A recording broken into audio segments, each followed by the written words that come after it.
Hi, everybody. Oh, there we are. Hey, Ann. How are I you? can get myself in there somewhere.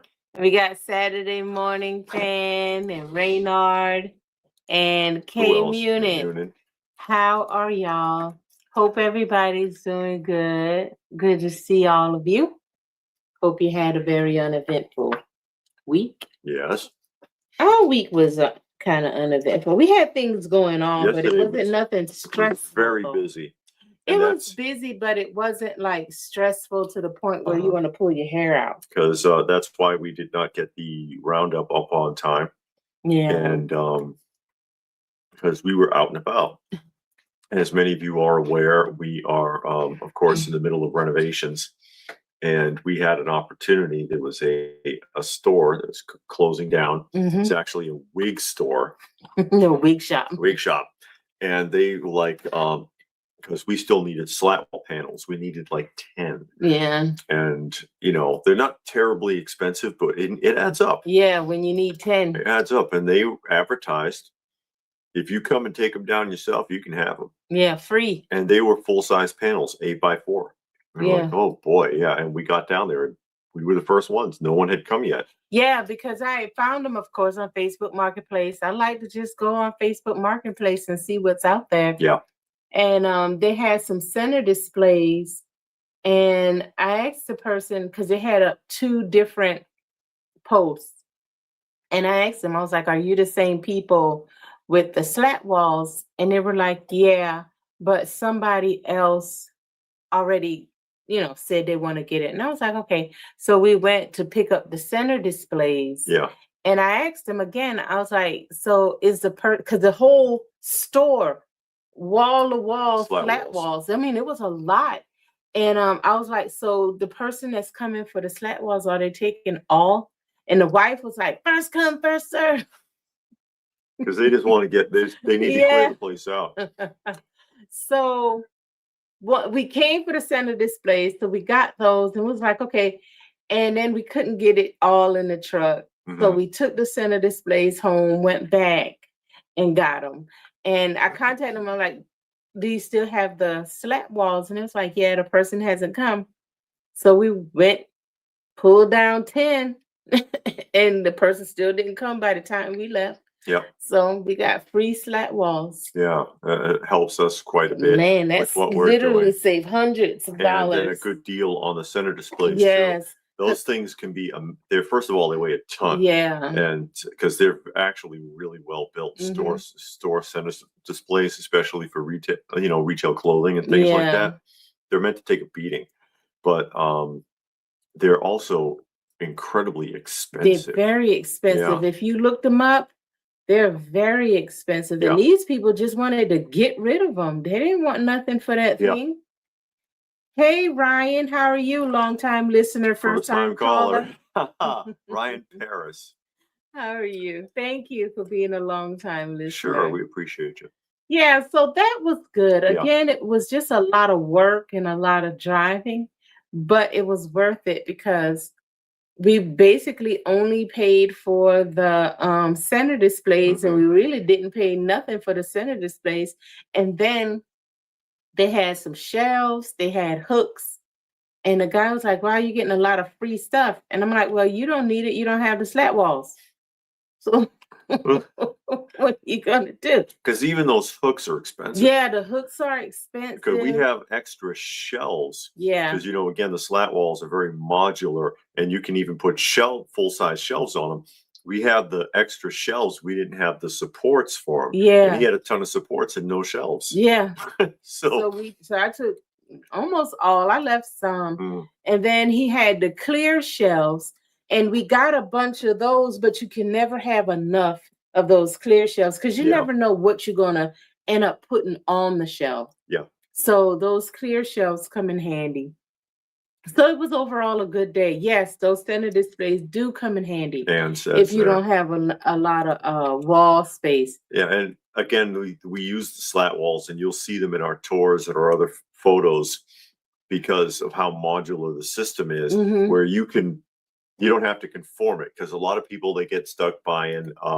Hey, Graham. Hey, Graham. I mean, Christopher Graham. get stuck with bookcases and trying to make it work, and you have to try to make it fit. And it's they have depth, and there's all sorts of issues with the slat walls. You move the shelves to wherever you want. Yeah. And it just gives us a lot of options. Yeah. And Saturday morning, love the lunch boxes and the cups. And the collection room number 3, that's what we bought the slat walls for. It's what, maybe a quarter of the way full. I got some stuff up. But we still got to put the slat walls on the other part. So I stopped. Well, I had to stop. I had no choice. So I stopped. Now, once we start putting up the slat walls tomorrow, next week I'll start filling up the rest. But I did do one full wall is complete. In that last room. Because the master's room is about done. And Izette is here. Yeah, hey, Izette. How are you? Glad to see you. Glad that you were able to join. We have a room, of course, it's like Masters dedicated, Masters of the Universe. And so the walls are filled, but we have not put a center display in yet. And because we'd like to put she has some statues that she wants to put up, and then we'll move. But again, the rooms are built, but the slat wall systems are not all in place, and we're going to try to work on some of that tomorrow and hopefully get that done soon. And then I guess I can do a full-on tour, or try to do a full-on tour of all 4 rooms. Yeah. Or I don't know if I should do a full one or break it up, but it'd probably be easier to do I know I'm sure a lot of people would rather see it done as a full tour. But and there's a couple of other small things that need to be done. There's a window in there that I've got to finish framing out. The little things, but the actual construction process is finished.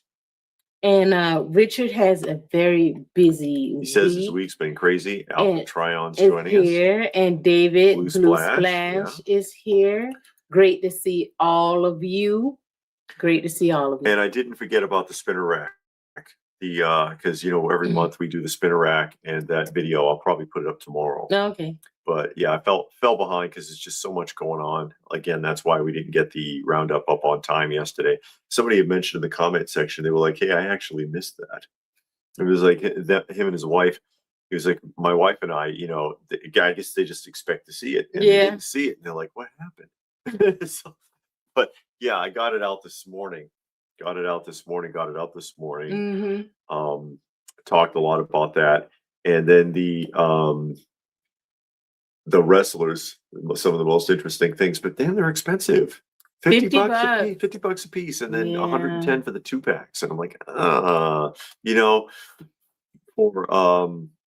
for basically homages to LJN and the second incarnation, which was the 80s Hasbro line, 80s to 90s Hasbro line.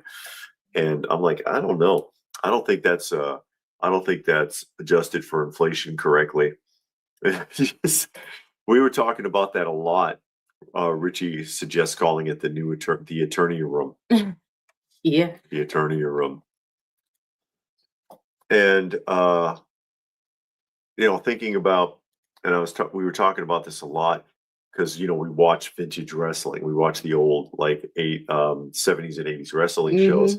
I wonder how much WrestleMania 3 was, because that's like the biggest wrestling event in history. 93,173 ticket holders for that event. Plus, it was broadcast on pay-per-view. Plus, it was also being live broadcast to arenas around the country. Theaters. Yeah, people were watching it in theaters, and it's like, that is crazy. And ringside seats for WrestleMania were $30. I've been all in the ring. And I'm like, but adjusting for inflation, that's $80. Yeah. Currently, which is also why the tickets are not selling. And apparently they're fit to go on sale for 25% off for the next WrestleMania. What is it, 42? I don't know. They can't sell the tickets. Nobody's buying them. Ringside seats with tax and fees is around the $10,000 mark. That's a big adjustment for inflation. They're way ahead of themselves. And the VIP packages are around 70,000, and they're comparing it to last year, because the VIP packages last year were 50, so it went up 20,000 more. And I'm like, that is crazy. That's called greed. That's wait, man. What do you get for that? And I've talked about wrestling before, and I've had people scold me in the comment section. They're like, you don't know what you're talking about. Wrestling's more popular than ever. Apparently not. Apparently not. I think, and I agree with Bobby Heenan. He talked about it before he lost his voice completely. Poor guy, because he died badly. That without the kayfabe, nobody really cares anymore. And he said, you'll see it slowly bleed away. It'll fade away over time. And of course, for those of you who aren't familiar with the term, kayfabe was the term used in wrestling to describe them clinging to the storyline no matter what. They stayed in character all the time because they wanted to make sure you believed whatever was happening without a doubt. And most people did, and they took that stuff seriously. We were watching that thing about, who is it, Dr. D, the one who was famous for slapping the reporter. That when they did a promo for him where he was in his house and accidentally discharged a rifle in the house, and he was screaming at his kids and he pushed the kid and all this other stuff. State troopers came to WWF headquarters and presented Vince McMahon with warrants for his arrest based on that short. And Vince had to explain to them as carefully as possible, that's not his family, and it wasn't his house, and the gun was a blank, and it wasn't even his gun. That we staged the whole thing. And that was embarrassing for them at the time to have to admit that. But that's how seriously people took it. People don't realize how much people believed that. I mean, come on, they showed up at his house they showed up at the headquarters with warrants for his arrest, ready to take him in. It's crazy. And David went to Toy Federation on yesterday. Really? He picked up a couple of things, and Richard, and have it away when you open the door. Oh, yeah. So he's still talking about the attorney room. And have it say, no, I'm not going to do that. And Chris Fontana is here. Great to see you. WWE ticket prices are crazy now since they merged with the new company, and 3 and 4 times more than what they used to be a few years ago. Says Christopher. But yeah, I mean, I grew up in that era, and people, the reporter, I can't think of the reporter's name that got slapped, but he was trying to expose them. And he said that when he interviewed people, at least 35% of the people he interviewed 100% believed everything they saw. And I was like, I bet you it's more than that. It's not a third. I bet you it's 2/3, and the other third isn't sure, because people really believed that stuff. They really did. Anne remembers those days in the 90s. Her and a group of friends would go and buy pay-per-view and get some pizza and have fun watching wrestling all night. We still have fun watching the old stuff because the nostalgia of it still hits us. Yeah. You know, we still enjoy it because we grew up with it. But the new stuff, I can't watch it. It's a soap opera with acrobats. Well, it's a reality show. And they said that it's the reality show era because people like reality shows. That's the big thing now. And I don't know. I like Richie, Dr. D. David Schultz. Yeah. With the big curly afro, and when he quit, he got drummed out of wrestling by McMahon because he would not sign off that when he struck that reporter, it was all his idea. McMahon told him to be rough on the guy. And he took it too far, basically, because he got carried away. I could go on and on about that because that reporter was stupid. I saw him in an interview talking about it. We were watching Dark Side of the Ring, actually. And he said that he felt like something was really wrong when he was talking to Dr. D. Then he needed to shut up. Yeah, you need to go talk to someone else then. He was like, I was nervous. The guy didn't look right at all. And I was starting to get scared. That and then he turns around and he sues. And it's like, okay, so you want to expose kayfabe, but then you're going to use kayfabe to get into court because you know that the jury is going to believe everything that happened. Hmm. And then that's why you settled out of court for $280,000 for getting slapped. And D says, if you watch that thing, he says his ears were ringing. I never touched his ears. Look at the video clips. I just, you know, he more pushed him than slapped him. Mm. I believe Dr. D, because that guy's crazy anyways. And I don't think that's something he'd lie about. He became a bounty hunter, actually. He became a bounty hunter. David picked up some Street Sharks and Police Academy Ghostbusters Echo 500 action figures. The Street Shark action, the original Street Sharks are not the new ones. The show is terrible, but the figures are fun. They are fun. Yeah, I remember all that. WCW, NWO versus the New World Order, and then WWF had the Attitude Era. Now they're in the reality show era. It's kind of funny because McMahon, whether you love him or hate him, he built wrestling into what it became during the golden era. You know, the golden age of wrestling between 1975 to 1995, when it was just amazing. It really was. We watched the 70s ones, and you could see it slowly building until you get to the 80s, and it's just like boom. Yeah, it exploded. McMahon was instrumental in all of that, but he's also the same person who destroyed wrestling and turned it into what it is now by exposing the kayfabe. Yeah. And evidently, what he basically did that for was so that he could get out of paying event taxes. There's an additional sports tax that's paid in every state, some worse than others. Of an additional like 10.5% or something. And it was gouging the company because they were taxing them for the event tax and the sports tax. And he was like, I can get out of one of these if I just tell everybody the truth. And I really suspect that's what actually happened with the whole, what was it with Bret Hart, the Toronto Screwjob?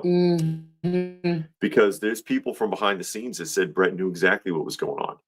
He still cries about it, but you know, and again, he comes from the era of when you did not reveal anything, but that he knew, and that was part of it. You know, because it was shortly after that McMahon came forward and he says, "No, I am WWF. I am not an announcer, and this is what we do." You know. Christopher says that wrestling still has a big fan base and is relevant. It's just not as good as it used to be. Okay. And David that says the Toy Federation cases look like they have been getting bought up quite a bit figure-wise compared to the previous visits. We never been to Toy Federation. No. We used to go, they have the annual toy show. I think it's in November. Yeah, it's right before Thanksgiving. And we went a couple of times. We haven't been in a while. But they host a big toy show like in November or something in Greenville, South Carolina. But we haven't been there in a while. The doc movie also exposed wrestling. I never saw that. I never heard of that movie. Oh, Richie says he was in the wrestling business as a manager and as a 2-time wrestling commissioner. Oh, wow. That's cool. Which territory? That's good. I bet you got a lot of good stories to tell. Yeah, you might. Because, you know, there's a lot of weird stuff that went on. Yeah. A lot of weird stuff that went on behind the scenes with those guys. Yeah. And then, you know, you get different stories about everything because some of them, they embellish so much. You don't know what to believe in certain areas. Christopher says, want to see something else crazy? Look at the price for autographs and pictures of the wrestlers at the WWE Fan Fest. And not just them, everybody. And I get on my soapbox about that quite a bit because, you know, I was involved in shows in the early 90s. Hey, Sarah. My Flock has a channel on YouTube called My Flock.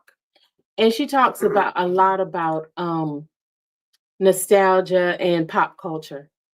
Excuse me. So check her out. Again, that's Sarah from My Flock. Thank you, Sarah, telling everybody to hit that share and comment and all like of that. And hype and whatever the hell you got. Yeah, all I of that appreciate it. new stuff they got going on. I don't understand it, but it's going on. But yeah, autographs, because what was it? Great Eastern Conventions and the sci-fi shows out there and the big toy shows out there on the East Coast, primarily in Boston at that time. And man, autographs were free. They were free. Or if someone did charge, usually you saw that primarily at the sci-fi shows, the signature was $5 or $10.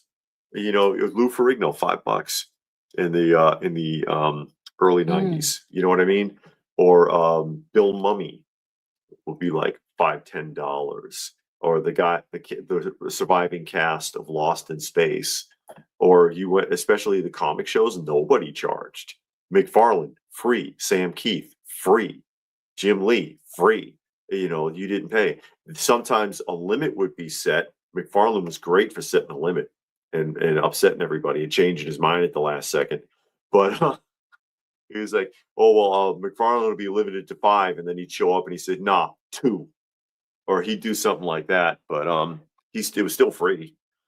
And Saturday Morning said they did a documentary a few years ago exposing that wrestling was fake and it blew up. Oh, my avatar is from my first wrestling commissioner show. Oh, that's what that is. Okay. Okay. If they exaggerate their story so much, don't believe anything. Yeah, says Kane Unit. Who is Sam Keith? Sam Keith was a comic artist. Oh, okay. He actually is the artist, and funny enough, because it's on our rack this week, he is the artist who did the cover of the Toxic Crusaders #1. Okay. But yeah, he had a really interesting style. The Max was his original character that he did for Image. Are there any original Lost in Space? Oh God, I don't know. I'm not sure. I'm sure there are. I will Bill Mummy, obviously, and the sister are still around. I don't know if anyone else is. I think at least those two. And what I remember best from like the sci-fi shows, and I've talked about it before, is the actor who played Dr. Smith and the voice actor and operator for the robot for the B9, because the guy was in that suit. They would get on the PA system and argue with each other in character, because the two characters used to fight all the time on the show. And Smith would insult the robot, and the robot would retaliate, and they would do that at the shows. It was actually pretty funny.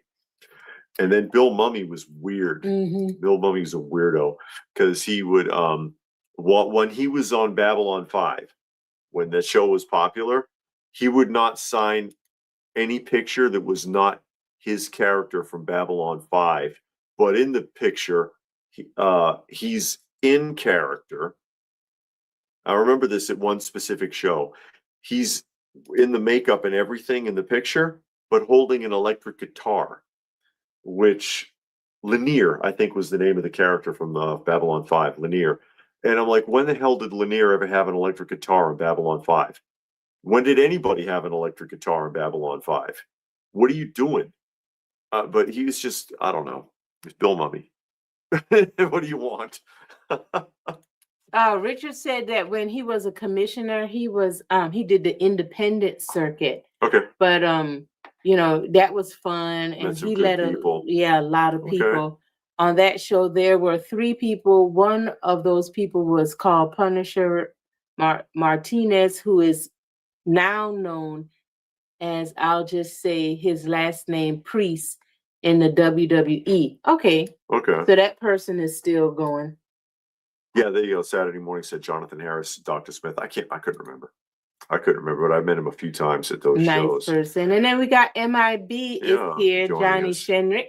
All of you know Johnny Shenrick, most likely. And Johnny who? Shendrick what? From MIB Master Toy Museum. He's the curator of the Toy Museum. And he gave us the idea of Toy Museum, because we started watching him, I think in 2016 or 17, we started watching him.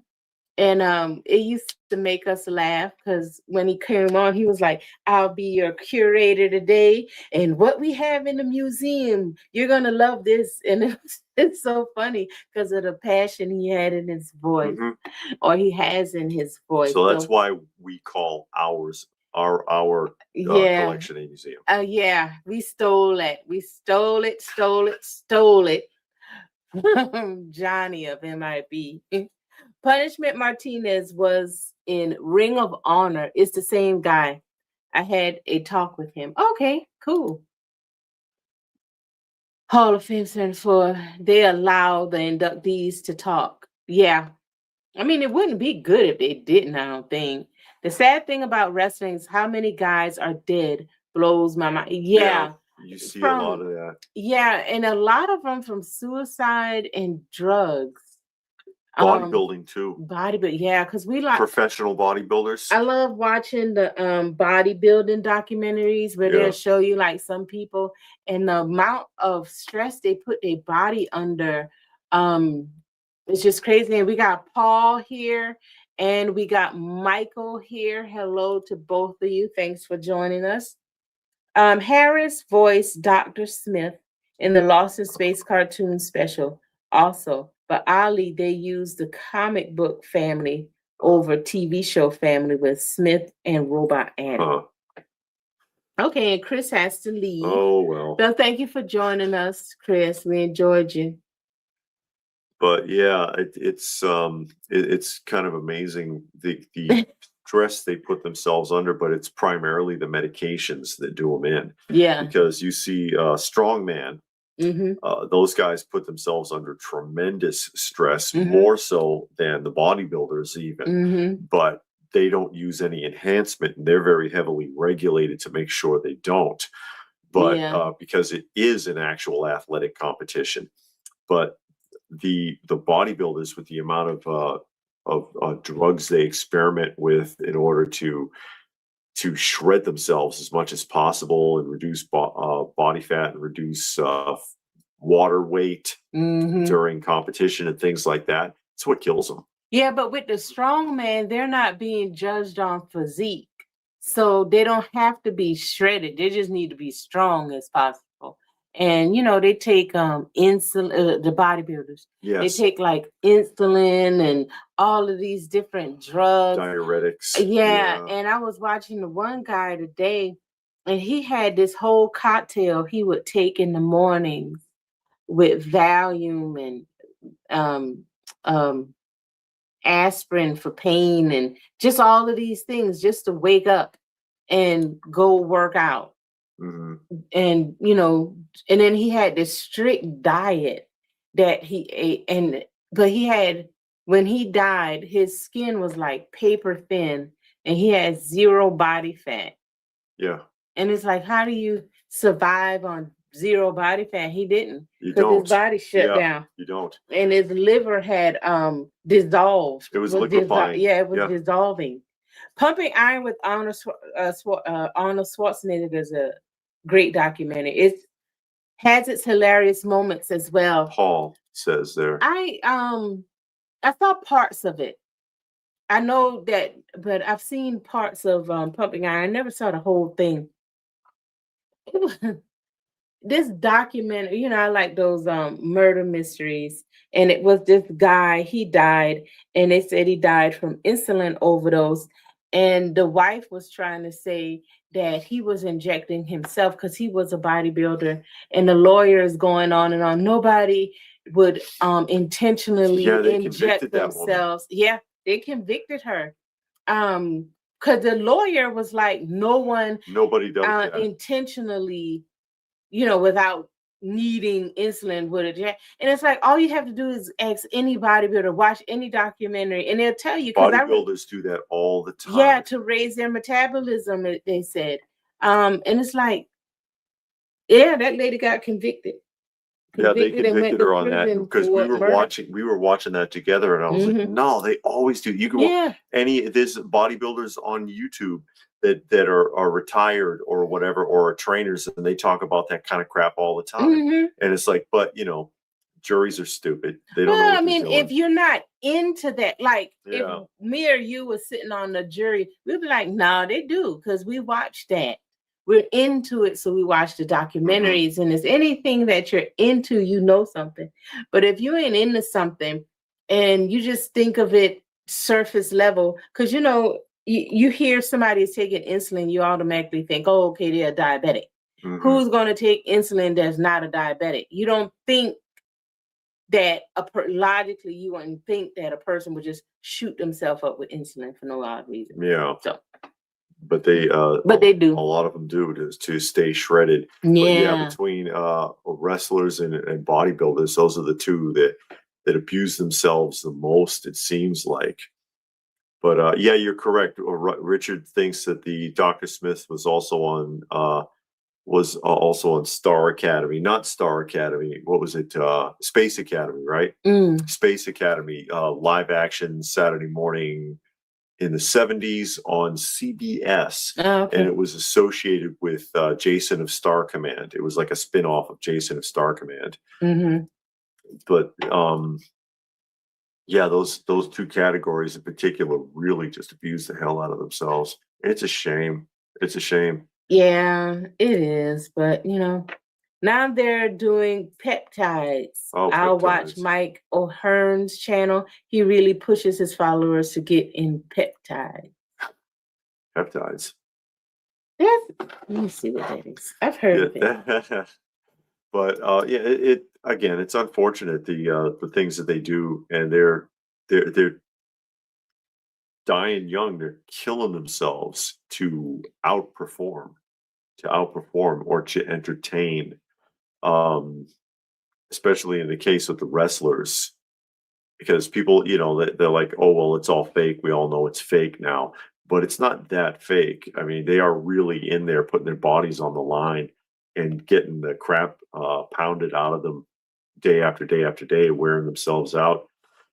And if they feel compelled to really look impressive, are taking a lot of drugs, they're taking a lot of painkillers, and they're running themselves down. It's terrible. But yeah, I knew I heard of it. It's used in skin, but now you can inject it. Oh, like that's a fantastic. GLP-1, and it helps you with all of this stuff to lose weight and build muscle and you don't need to lose no weight. Yeah, we saw pictures of that tennis player, Serena Williams. Oh God, she looks if you scary. You have to find actual, not the ones from the commercial, because she was in a commercial advertisement for Roll or something for the Ozempic, I think it was. Richard used to be a power lifter. Yeah. Reston is joining us. Hey Reston, how are you? It's his last stand. But she looks okay in the commercial advertisement, but she is actually using the product, and those images have been enhanced because her actual photos, she's completely unrecognizable. Yeah, you wouldn't know who she is. She looks like she's dying. She does. She's so just drawn out and thin and gaunt. And it's like, God, who is that? Oh my goodness, that's Serena Williams. Same thing with Ozzy Osbourne's daughter. And the wife too. Yeah, the wife. Well, the wife is speaking out against. Oh, she a little bit late, ain't she? Yeah, it injured her badly, because now she has heart problems as a result. Jesus. Because part of the side effects is you lose muscle weight. The muscle doesn't grow back. So a lot of people are having heart problems. Oh, Rich says he gained weight. Yeah, after he stopped powerlifting. Oh no. Yeah, David, that's right. We went down that. We went way off track. Been busy. Yeah, Reston, we have been very busy. Yes. With it. We picked up slat walls yesterday. That's why we're late with the roundup, and hopefully we'll be putting them up tomorrow. And then we'll take it from there. Yeah, I mean, we getting it done little by little, bit by bit. That's what we do. It'd be nice if we can do some of the shoots from different rooms too. I don't know about all that. Well, yeah, we could have moved the computer around though. Yeah, and then the Wi-Fi is still, it don't matter. This Wi-Fi here, boy. Yeah, we take the box with us, so. I don't know about unplugging that box. Oh, here we go. No, I'm serious. You remember when we moved it from one room to the next, and how long it took for it to reset itself? Hey, Dr. Cohen, how are you?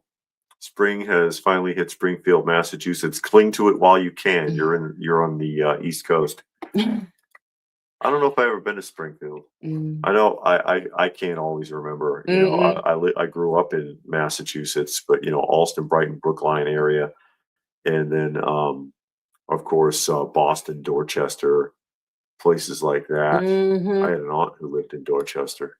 Yeah, it was in the 80s here today too. It was nice and warm. We tried to go for a walk because it was freezing this morning, and then changed quick.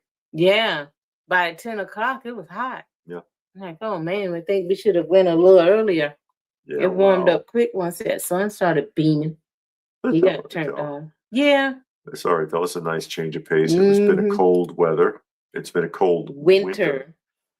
Yeah, Reston wants to know about the dinette set back there. That is a classic 50s diner set back there. And it's in smack condition and has the classic Coca-Cola colors even. You ain't gonna see no anime overflowing from nothing because I don't have no anime nothing. To see anime. Oh boy. You can go to Charlie's Collectible. Oh yeah. CCS. A lot of anime stuff there. They got a lot because they got various vendors. Yeah. And they got a lot of anime stuff. You would love it. You would have a field day in that place, K-Muni, because they got a ton of anime. Anime and a lot of cards. There's a lot of card vendors. Yeah, and they have card shows. And I went there one day, not for the cards, for something else. And they were having a card show. While I was there, and man, it was a lot of people. I think he had a different intention when he started. He wanted it to be like, because it looks like an antique mall, but it's not. It's all like this it's all nerd culture vendors, I guess you could say. Yeah. But he was envisioning like vintage toy dealers and stuff like that. It didn't quite happen. He ended up, it's all like modern stuff and a lot of Funko Pops. Yeah, a lot of Funko Pops and a lot of like Yu-Gi-Oh and Pokemon card vendors and stuff, but it's worked out for him. Yeah. No Robotech, Astro Boy, none of that stuff. Yeah, my room does have those Astro brown slat walls. I like the brown slat walls. I think that came out good. That looks nice. When I was a power lifter, there was people that were roiding up right there in the gym. Yeah. See? Yeah, Shogun War. So, that's David's stuff. That's the old classic Force 5. Classic Force 5. where you get a lot of the Shogun Warrior stuff minus Godzilla, who had his own independent show on Saturday mornings, but it doesn't look like the one from Mattel at all. But there you go. Yeah, see, so Force 5, he got it. Dr. Cohen snagged an entire Kenan Robin Hood. Didn't you get an entire Robin Hood line one time from a show? I've got all of the carded figures. I don't have any vehicles or accessories. They had vehicles for Robin Hood? Yeah, they repurposed Ewok vehicles and the Ewok Village playset from the Kenner Return of the Jedi. Oh wow! Okay. Series, yeah. I remember when you had got those Robin Hoods, and I'm like, they were want them? Yeah, they were super cheap. Yeah, they were super cheap.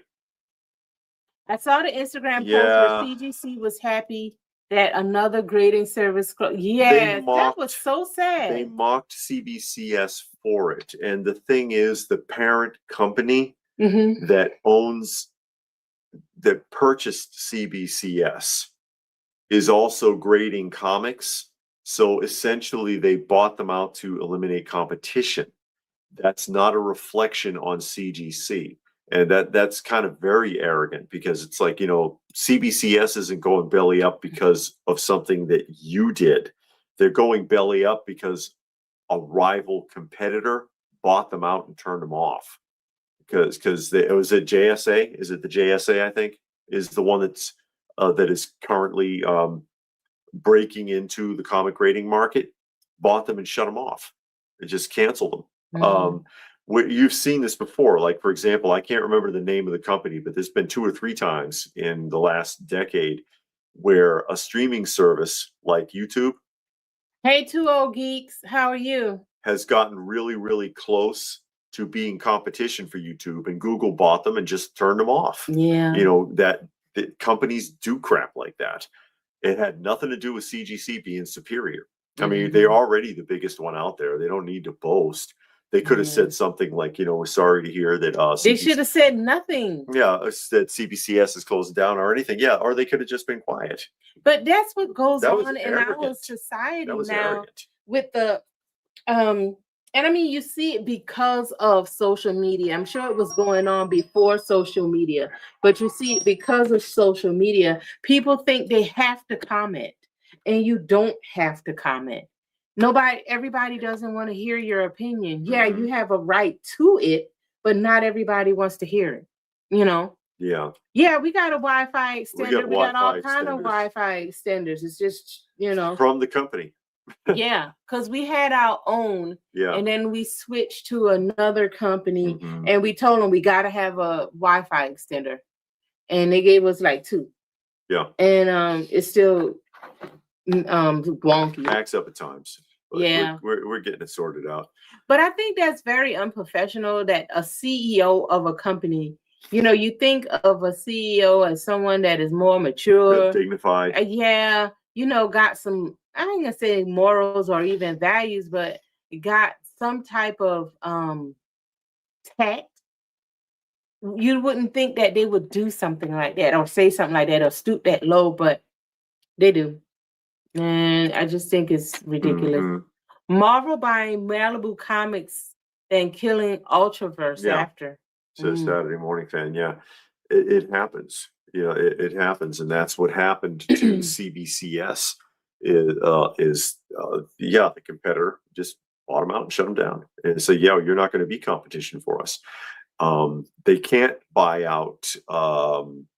They can't buy out CGC because BlackRock owns that.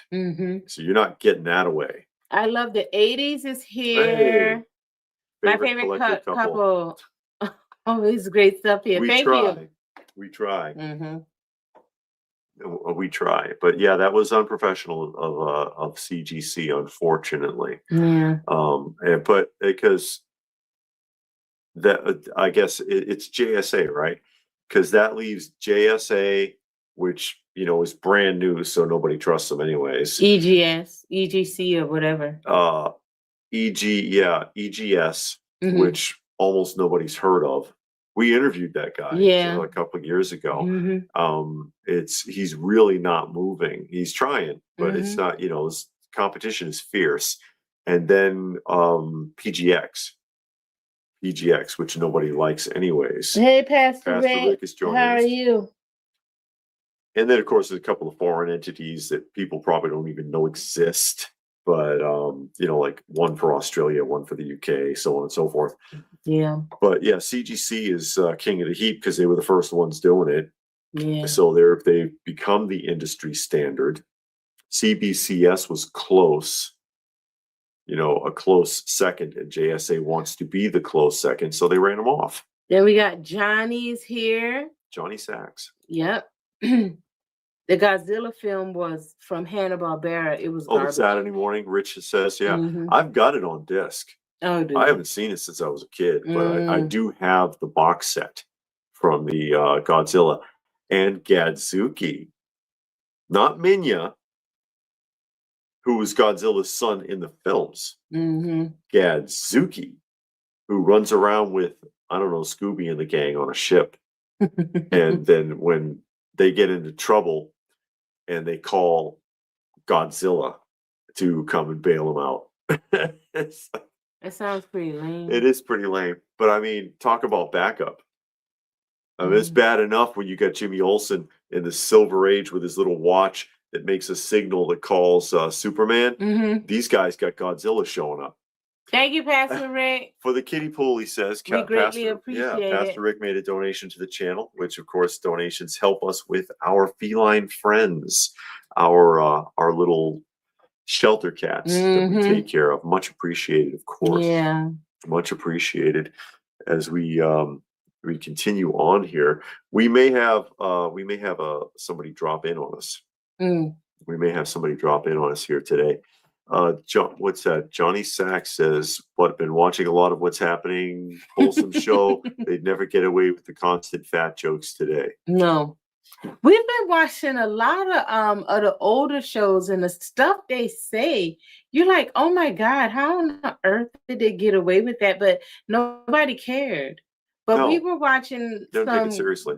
What's Happening a couple of years ago, and it was funny. We watched a couple of other ones. That's My Mama. That got kind of the first season was okay. On That's My Mama. The second season, they completely reformatted it. You could tell it was reformatted and rewritten, and it just didn't feel right. Didn't feel right at all. I don't know. Oh, Alpha asked the definitive question. It's like, if there's a fire, what collectible would you grab before your house burned down? My wife. If I can get everything alive out of this house, my wife and then the cats, then the rest of it I'll have to leave to the insurance, because their lives are much more precious than the items, no matter how much I like them. Yeah, even with the insurance, you ain't gonna get half of the stuff back. Yeah. You ain't gonna remember half of the stuff. Oh God, I'll remember every bit of it when the insurance company wants to talk to me. I'll remember because I got mine written down. And David wants to know how the shelter cats are doing. They're doing great. And we're down to 16. We're down to 16 now, but everybody else is fat and happy. The old days were straightforward talk and jokes. These days, their sensitivity level is over 10,000. I think it's even higher than that. Yeah. Because just to step, I mean, even watching wrestling, and I know we talked about wrestling already, but when you listen to the commentators, the things they say, you're like, oh my God. It's like, where the hell did that come from? Okay. You said that today you would be labeled as racist. This stuff, like listening to Gorilla Monsoon. I think I was telling you, it was Gorilla Monsoon and Lord Alfred Hayes. And there was who was it? Those Japanese the two Japanese girls, not the ones that they had the action figures of today. It was a different group. They were screaming the whole time. Satan's something, I can't remember. It was in the 80s, and Gorilla and Lord Alfred Hayes were talking about it, and he says, well, which one is so and so? And he was like, I don't know. They're Japanese. I mean, it's all the same to me. Like he can't tell the difference between them. But it's like some of the stuff they came up with. Yeah. Or Jesse the Body Ventura constantly calling Tito Santana Chico. Yeah. That's what I said, Chico. Yeah. And then with I heard he used to run a taco stand. What's the guy with the blonde hair? The black guy. Mr. Natural. Mr. Natural. He always calls them what's that guy? The boy from our gang of the rug. No. You're mixing them up. Mr. Natural Butch Reeds, he always says you can tell he's been out getting a nice tan. Oh yeah.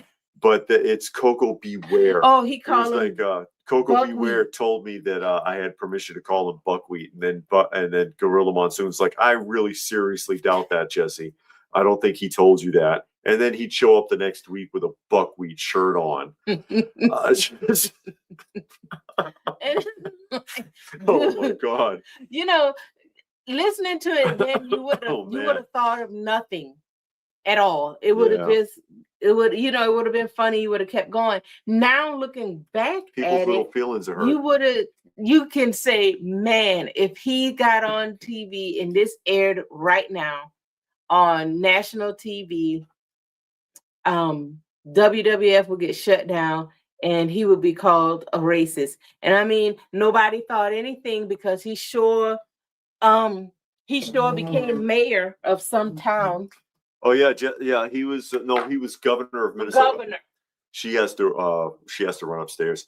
But he became governor of Minnesota. But people didn't take it seriously. They didn't take it personally. You say something stupid, I say something stupid, and then that's just the end of it. That's just the end of it, and you let it go, because a lot of it's not worth it. It's not worth it. But we live in a different era now where everybody's little feelings are hurt and they go to pieces if you say something bad. Oh, what Richard? He says that Godzuki is Godzilla's nephew. Was he Godzilla's nephew on the show? Man, I don't remember. But I remember watching the show when I was a kid, but I don't remember the show very well. I do have the box set, though. We haven't gotten around to looking at it. Right now, actually, we're watching Thundar the Barbarian. You remember Thundar the Barbarian? Marty from Mego had the choice between doing Love Boat and Thundar, is how the rumor goes. But he chose the Love Boat for some reason, thought that would be a good idea. And then Thundar the Barbarian just fell by the wayside. And that was actually a much better choice for a variety of reasons, but Thundar the Barbarian was very well written. Johnny has Thundar Pops. They had a set of figures that was like a convention exclusive that came out, but it's like, oh no. Have a seat right there. Look who it is, Yeah, ladies and gentlemen. Go ahead. I'm gonna grab a chair. Ladies and gentlemen, this is Chance Bartels from Nostalgic Pod Blast. You might find him on, can we get you in there? I don't know.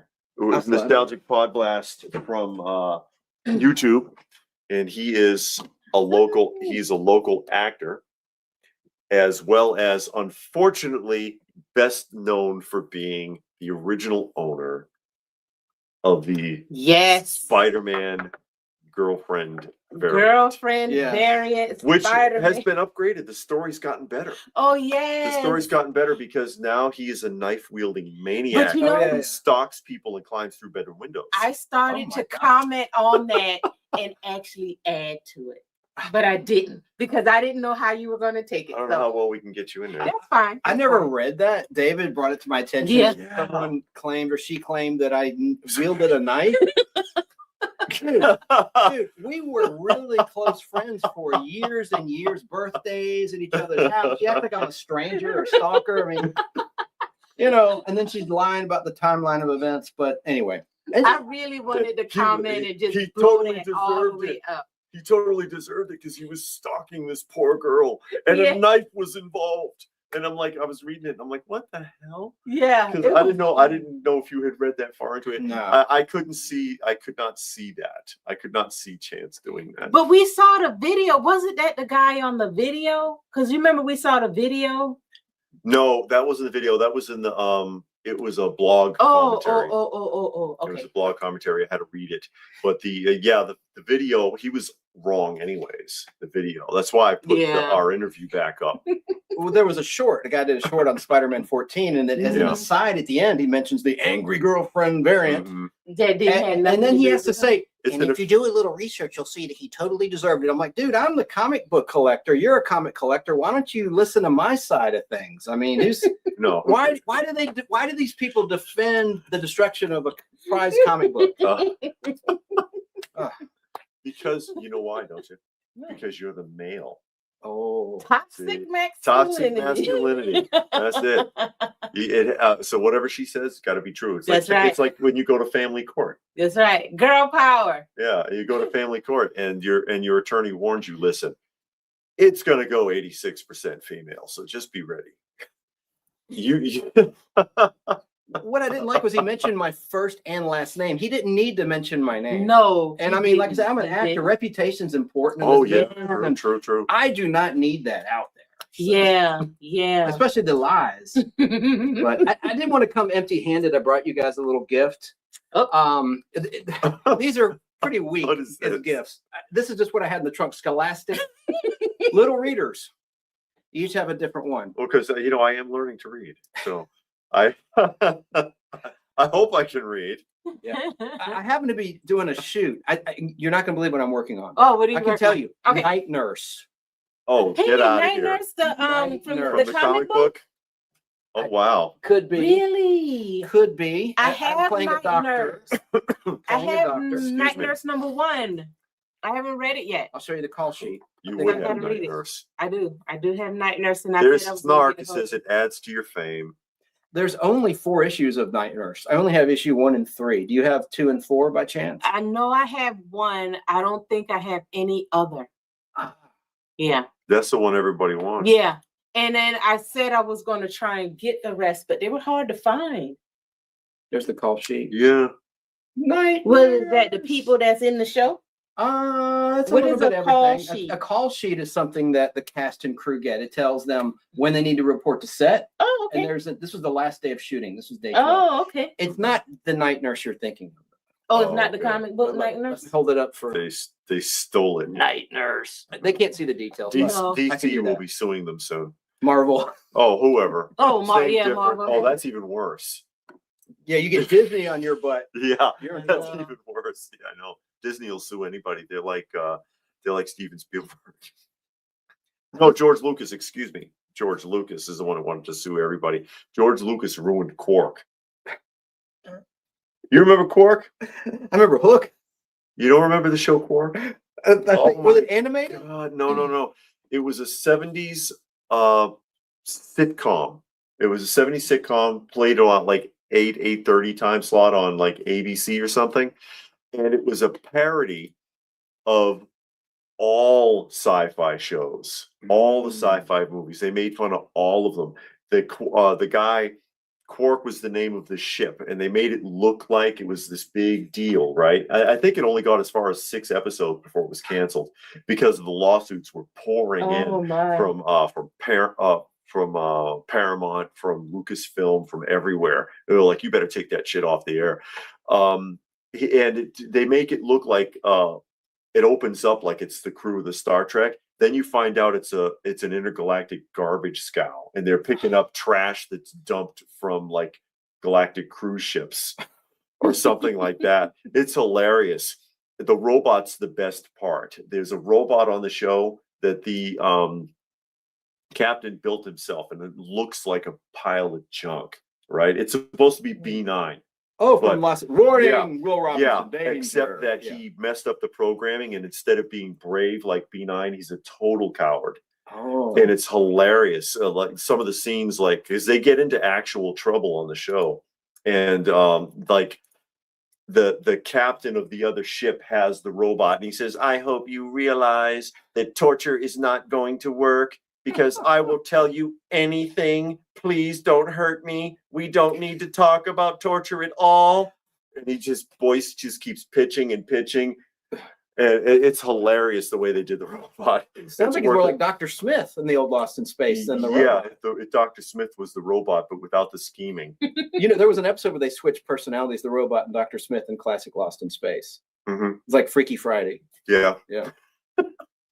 But Quark was hilarious, but they killed it. It's kind of like The Tick, 6 episodes, and then for whatever reason they just burned it. Did you guys ever see the Electra Woman and Dinah Girl reboot from 2001 starring Marquis Post as Electra Woman? No. She lived in a trailer park. It was an unsold pilot, Mm. very R-rated, and it was going to wow. be for network TV, I think, for Oh, the no. WB. And she was supposedly an alcoholic living in a trailer park. Also, like the new Supergirl. Yeah, Oh, yeah. wow. Good point. Yeah, I never thought about that. It's like that day. That's where they got the idea from, I'm sure. Yeah. It'll be Supergirl, but she's in a trailer park. It's a great idea. Okay. So Chance is an actor.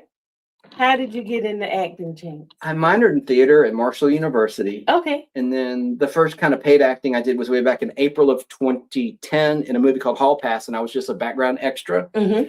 Then eventually I got an agent in 2013, and my agent said, you've got to stop doing extra work if you want to be taken seriously. You can only do principal work from now on.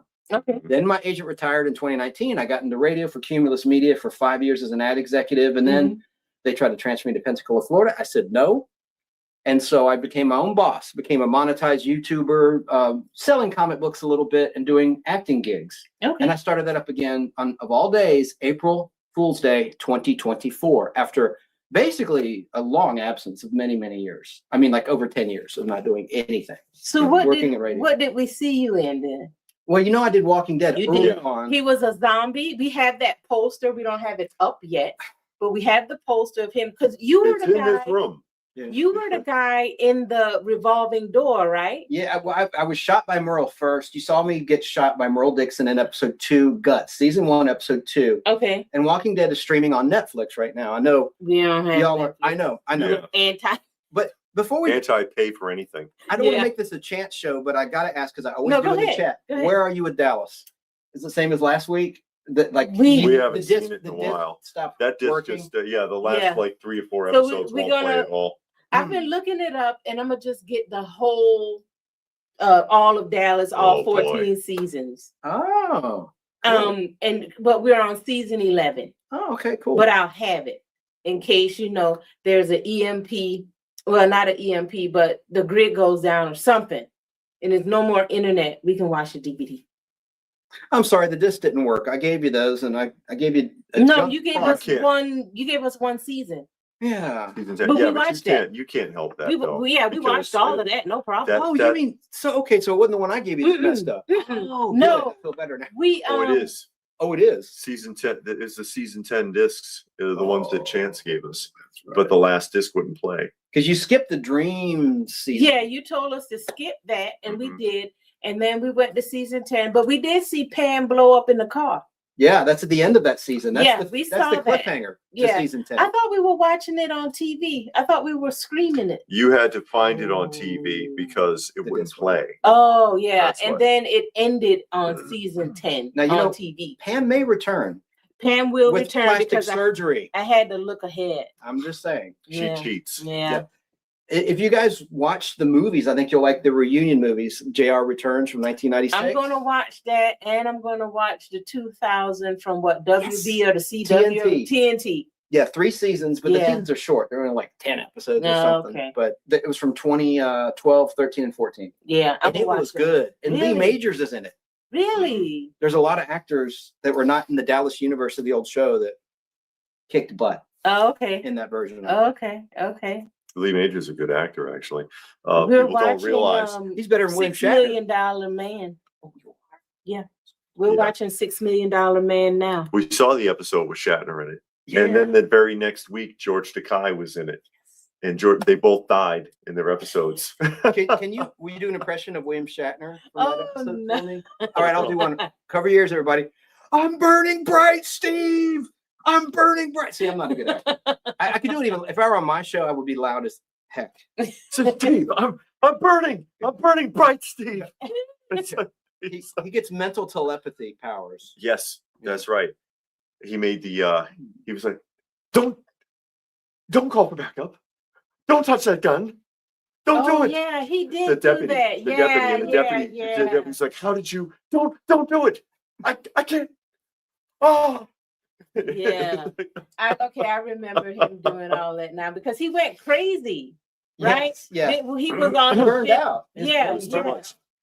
He was in. People want to see you, not me. No, you're our guest. You're our guest. Well, it's fine. I'm on all the time. I had to try to. If I can extend it, I might can back up the camera. It's actually a really decent camera. It's a good camera, but it's just so little, and it only fits, I think, on that stand.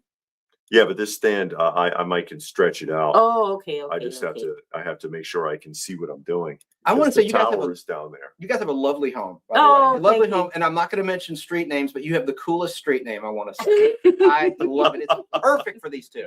Yeah, it's a nice house. Yeah, thank you. It's a really nice house, and we're almost done. Afterwards we'll show you. Yes, we'll show you around. We're like that close to being done with the renovations because it was bare. So I had to do the framing, sheetrock, drop ceiling, flooring and all of that. I did. And this is the second time because we did it in the In old the house. other too. house. You There never was came no to the other basement, house, yeah. did you? No. No. I wish I had. You invited me, and it's never worked out. I'm Yeah. sorry. No. We but- live about an hour from each other, Mhm. but that shouldn't stop me from coming. But he Yeah, he redid that whole basement in that house. So since he has the know-how, because he can build a house now. He redid this. Well, you house. know, Yeah, the he other can. house was harder because with the other house, it was there was water getting into the basement, Mhm. and so the house No. needed to be resealed. And just for the trenching alone, they wanted more than 10 grand. Oh yeah, And I was that's a like, big business. Man. so I got a pick and a shovel, and I did it myself by hand. And I trenched the whole house 3 foot deep by 2 feet wide, resealed the whole outside of the house, and then filled it back in before I worked in the basement. Never leaked again. Never. DIY on steroids. That's Yeah. right. So you encapsulated it, correct? Yeah. Yeah, Dry as a Waterproofed it. bone. That's great. because you know that dry lock stuff. It's a joke. All it Yeah. is glorified paint. You got to fix it from the outside. Mhm. But yeah, so we're at the point now, and the lighting was done. These 2 rooms need new lighting. We'll get Mhm. lighting But in here. it's all new lighting in the other 2 rooms. Yeah, it's bright. And ultra bright. then now we're in the process of just getting all the slat walls up. And I was telling them earlier, we lucked out yesterday. That's why the show was late yesterday with the weekly roundup, because there was a wig shop that was closing. Going And on. they put it on Facebook Marketplace. If you want slat walls, if you take them down yourself, you can have them. Mhm. And I'm like, because we needed like 10 more after we got started. And we needed like 10 more. And it's like, oh man, that saved us a bundle. So Yeah. we ran down there and grabbed them. Yeah. You guys always get the deals and to find the cool We stuff. The try. comic book racks. We tried. Well, we Well, got that's right there. We look at Facebook Marketplace, and we go and get it. You know, you can't be scared to go in some of these neighborhoods Mhm. because some of these neighborhoods look pretty shoddy. Rough. Sketchy. Yeah, but we go. Mhm. You got to go where the deal is. So No But pay, the- no gain. But the That's right. racks, because it's the match to that magazine rack, Yeah. because they're both part of a store display. See the red one there? Yeah, mhm. Pizzazz Excuse me. magazine. I have all of them. I love Pizzazz by Marvel. Yeah. Yeah. But Hmm. they were at an estate sale that we popped into. Mhm. They were at an estate sale. It doesn't have the topper, but Yeah. good luck finding one. I was like, oh yeah, I don't care. I'll take it anyway. Hey Kids Comics. Yeah, I know. It's something like that. Yeah. Or we sell Dell here. But that was a lucky find for us because it was one of those things you wish you could get. But oh yeah, Oh, we yeah, know yeah, yeah. that was her poking around. Yeah, there's one. No, that's sticking a out. placeholder Yeah, you can see because our- I got to do something there. So, and I do that with my records. When I'm pull out a record, I put one up Mhm. to know where that record goes. It's just easier to find. So I do it with the comics too. I just leave one up, and then I know where to put it when I put it Yeah, back. you can see our bins now Yeah. that we built back there. So cool. Let me see if I can get They this. have those at half price books in East Cobb County. Bins like that. The nice wooden bins. Yeah, David built it. I found it on Pinterest. The plans, found it on Pinterest. And he built it. Wow. Yeah, I built those. They were originally record cabinets. 'Cause Yeah, you see like they the are. vinyl records over here, Mhm. but then Different. and upstairs. Yeah. I know I'm all over the place But we here now. put, we were I like, try to oh back man, it this should up. be able to hold comic books As So we well. tried- Yeah. And so we tried it, and then it was like, all right, I guess I'm gonna have to build like 10 more of these things. You got a jukebox over here off camera. You've got your vinyl. You've got Nintendo. You've got everything. I mean, See if we're all there. Yeah, we all it in is a there. museum. Yes, perfect. Good. There we go. Because yeah, They want to see y'all, not me. So because it's oh, you're the guest. Yeah. But it's it's a really good camera. It's just awkward. It's just a little bit awkward. And there we all are. Special guest today, Chance. Yeah. The So tell us some shows you've actor. been in other than Walking Dead. Oh, well, I did part of the DC universe. I was one of the Argus agents in season 2, which is streaming on HBO Max, or I Okay. think it's called Max. Peacemaker season 2, which Oh. is tied into the new Superman movie. And that's already out. I mean, if you blink, you miss me. I mean, you'll see me. I mean, Mhm. but I don't have Yeah. any dialogue or anything like that. I'm just just one of the agents in the office, not a field agent. So I don't get to do anything cool like fire a gun. But I did get to fire a gun on Will Trent in season 3, which is fun. Okay. So, and I'm taking a tactical class tomorrow with a stunt team. Okay. So it's all about handling prop weapons. Oh, that'd be cool. Yeah. So I'm excited about that. Mhm. But I mean, what a tough question, because there's a lot. Let me think on that, because I'm trying to think of what I can talk about that's about to be released and that has been released.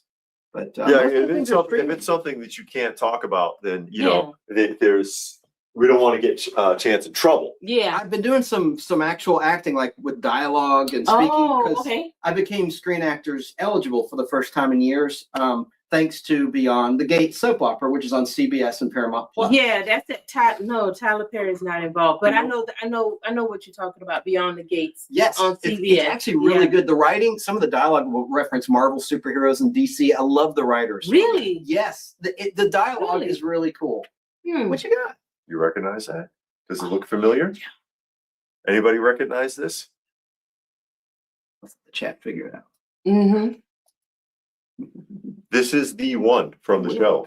This is the actual screen used prop. Yeah, at the flea market, it's a guy. He sell props from actual movies. Mm-hmm. I don't know how he gets the props. I mean, outfits. He's their dump. Yeah, he's their dump. It's at the Peddler's Flea Market, Mm. and they so whatever they're done with, they just drop the crates off there, and he just sells it for like whatever. Yeah. Wow. See, and there's the property tag. Mm-hmm. Yes. 12-year-old Elliot. So he has a lot of nice things. We've picked up a couple things. My mom has an antique business. She's a retired school teacher, and she bought some props from Stranger Things recently. It's something similar to that. Like, yeah, that's pretty cool. This is from Doom Patrol, by the way, guys. This is Elliot's birthday cap. There were two. There's two that they made in 2 different sizes. Yeah. But and they sell the stuff for practically nothing. Yeah, the guy, you putting it up to him, I don't know, $10. Is that fine? He said, does that sound good? How about this? You know, that's what you love, right? Yeah, and then you bring him a lot of stuff. He looks at it. He's got the carpet. Starts breathing, and then like, $20. He's got the carpet from an Oval Office sitting there right now. Yeah. Whoa. Yeah. He has like the sign from what's that movie with Michael B. Johnson? He's the boxer. Michael B. Jordan? Jordan. Well, he was in Balboa or the Rocky. The Rocky ones. He got the sign from that. That's so cool. Yeah. Oh, he's one of my favorite actors, actually. Yeah, he has the sign from the gym. I think it's from the 3rd film. I can't remember the name of the film now. Well, he had to put that B in there, otherwise people think he plays basketball. Yeah, Michael B. Jordan. Michael B. Jordan. Mm-hmm. But yeah, he has that Creed. That's it. That's the My name brain of it. wouldn't function. Yeah. Wouldn't fire all the way there. Yeah, but he has some props from there. Yep, it is Creed. Yeah. But yeah, this guy got a lot of stuff. And if you want just nostalgia, like furniture, stuff like that, he has it. You can, if you want to deck your house out in the 70s, I mean, even plates. Mm-hmm. We got the ketchup display back there. That's what. Wow. The ketchup and mustard. Question: do you know who he played in the Marvel Universe, the MCU? Michael B. Jordan. Yeah, he was in that Black Panther. Very good. Yes, he was. Eric Killmonger. Yeah, I never saw it, but I know he was in it. I bet you or your husband have the first appearance of that character in comic book form. It was in I know I don't. Marvel Jungle Action, which was a Black Panther title after issue, I think 3. It started with a reprint of an Avengers issue, the first one with Black Panther. Mm-hmm. We're just talking about Eric Killmonger and the first appearance of that character. I don't think David has any Marvel Black Jungle Panther. Action. It's starring Black Panther. I think it's issue 6. Issue 6. Anyway, that's so cool. That's the other one, because there's 2. Mm-hmm. And I had them both. Look at, he's shocked. I am. Yeah. You can have that one. No. Yep. No. Yes. No. You can have that. No. Will it fit? Oh, I don't know. He I have a Even miss pointy his head. hair. That's okay. I don't think it'll fit. I have a pointy head. The other one is on Santa back there. You can't see him. Oh yeah, The Santa's is behind the covering chair. up. See, you guys are so nice. I swear, I did not want anything, and I came pretty much empty-handed. That's what. If Now I'd you known I were coming, I would have brought you something good. I would have baked and I a will cake. next time. Now you can pretend to be Elliot. Yeah, I'm small enough. Are you? How big is that kid? Or is he pretending to be a kid? You know how Yeah, they you got do to get a sometimes. 30-year-old that looks 20. You're like Ralph I mean, that Macchio. looks You 12. find out that he's like old enough to have kids of his own, but he's Yeah. pretending to be like 13 or something. Even when he was in Outsiders, he Yeah. was old. He was in his 20s trying to play like he Yes, Creed. like 13. See somebody Something. else. Mhm. Johnny says Creed. Yeah, Creed. he's got the whole sign from the outside of the store, the neon Oh, thing. wow. Yeah, Mhm. best offer on it is what it says, I think. You mentioned Yeah. Ralph Macchio. Do you know what the first thing he did was before Karate Kid and before The Outsiders? It was a television show. It was a hit in its 5th season. He was like the cousin Oliver on the Brady Bunch on this show. Oh, really? I'll just tell you, it was 8 is enough. He played Abby's troubled cousin. Oh, I barely Jeremy. remember that show. He was I in don't it a lot. remember. I remember Eight is watching Enough. it, but I I haven't seen remember it it since I was being a kid. on, but not watching it. Yeah. Yeah, I just remember it being on. It had a laugh track, which was kind of dumb. It was one of those dramedies, right? Yeah, yeah. Half serious, half comedy. But Uh, I kind of liked the show early on, but it did jump the shark. So they brought him in, and it didn't save the show in the 5th season, just like Brady Bunch season 5 with cousin Oliver. Oliver, yeah, I Mm. know. Dyeing rabbits orange by accident. You remember that? And then selling the orange rabbits. Oh, You remember that episode, right? Yeah. Yeah. I like the Brady Bunch. I've probably seen every episode of that like 20 times in reruns growing up. Yeah. You know, it's one of those things, Gilligan's Island, you see it 100 times. Yeah. Welcome Back Cotter. Welcome Hey, back. Welcome Back Cotter right there. Dreams. Yeah, yeah. Oh yeah, the sign autographs. Remember the Hawaii 3-parter of the Brady Bunch, season 4? With Vincent Price. But it was funny because Robert Reed had straight hair when they left for Hawaii, and then when he got there, he had like basically an afro. Yeah, it's the salt air. That was well, he never he had to actually curl his hair straight or something to make it straight, and it was that too. It was like the humidity or lack of humidity out in the summer. But from that point on, after that episode, he never straightened it again. But when he would do Mannix, he was playing a detective on Mannix while Brady Bunch was going on, and they used the same set on Mannix as the Brady Bunch house in the kitchen and the downstairs living room. They did that in Mannix too. I never heard of Mannix. It's a detective show starring Oh. Mike I remember Connors. that show. It was a big hit, but it lasted, I think, 8 seasons. But the funny thing about that was after Brady Bunch was canceled, Robert Reed was doing scenes in Mannix in that old set. It must have been like a ghost ship. You know what I mean? Like that show's canceled. He's in his old set doing Mannix. I mean, like the next season and the next 2 seasons after the Brady Bunch went off the air. I think that's kind of unusual. Anyway. Well, Yeah, yeah, they rehash a lot of those sets and a lot of equipment and whatever they could do in those days. And you'd catch that every once in a while. You'd recognize something like more, the famous thing about Mork's outfit had been used in previous films and things like that. If you had a good eye, you'd catch it.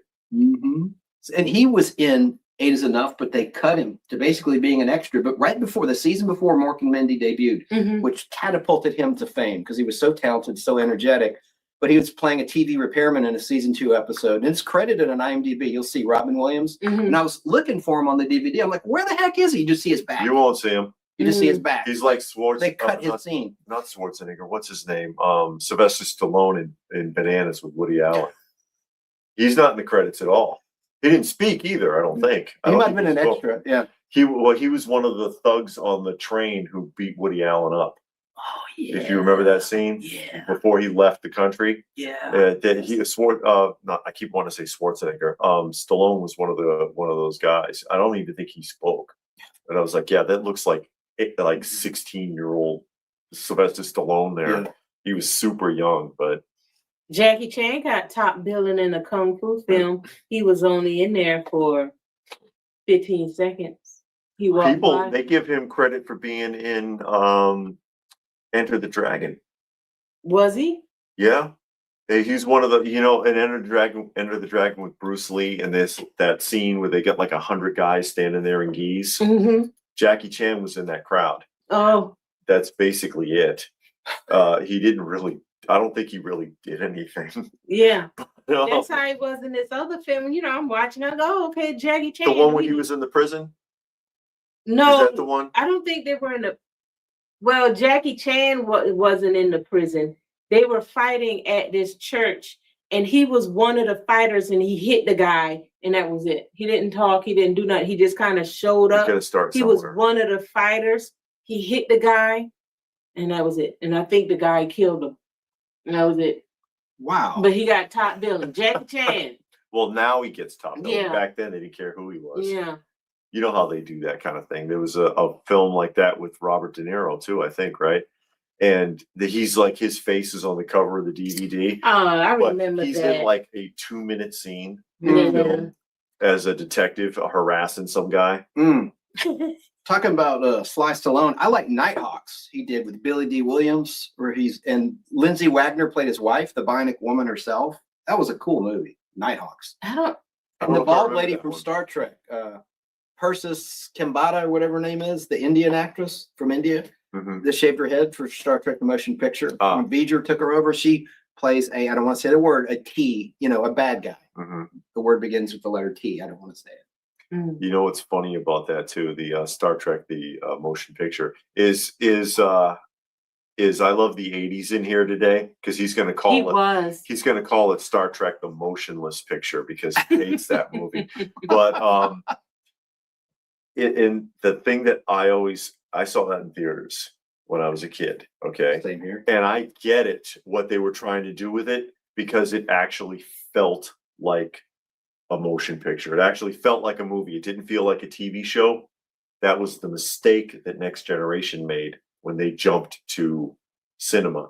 It didn't feel like a movie. It sure did. It felt like watching the show. It sure did. But the cinematic universe for the original 60s Star Trek felt like a film. Yeah.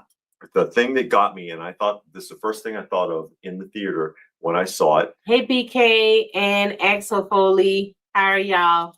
Hey, Barry. And the thing that, and I thought this sitting in the theater as a kid, they had all this technology, but nobody thought to polish the thing up to find out what his name actually was. Whatever the aliens were, right?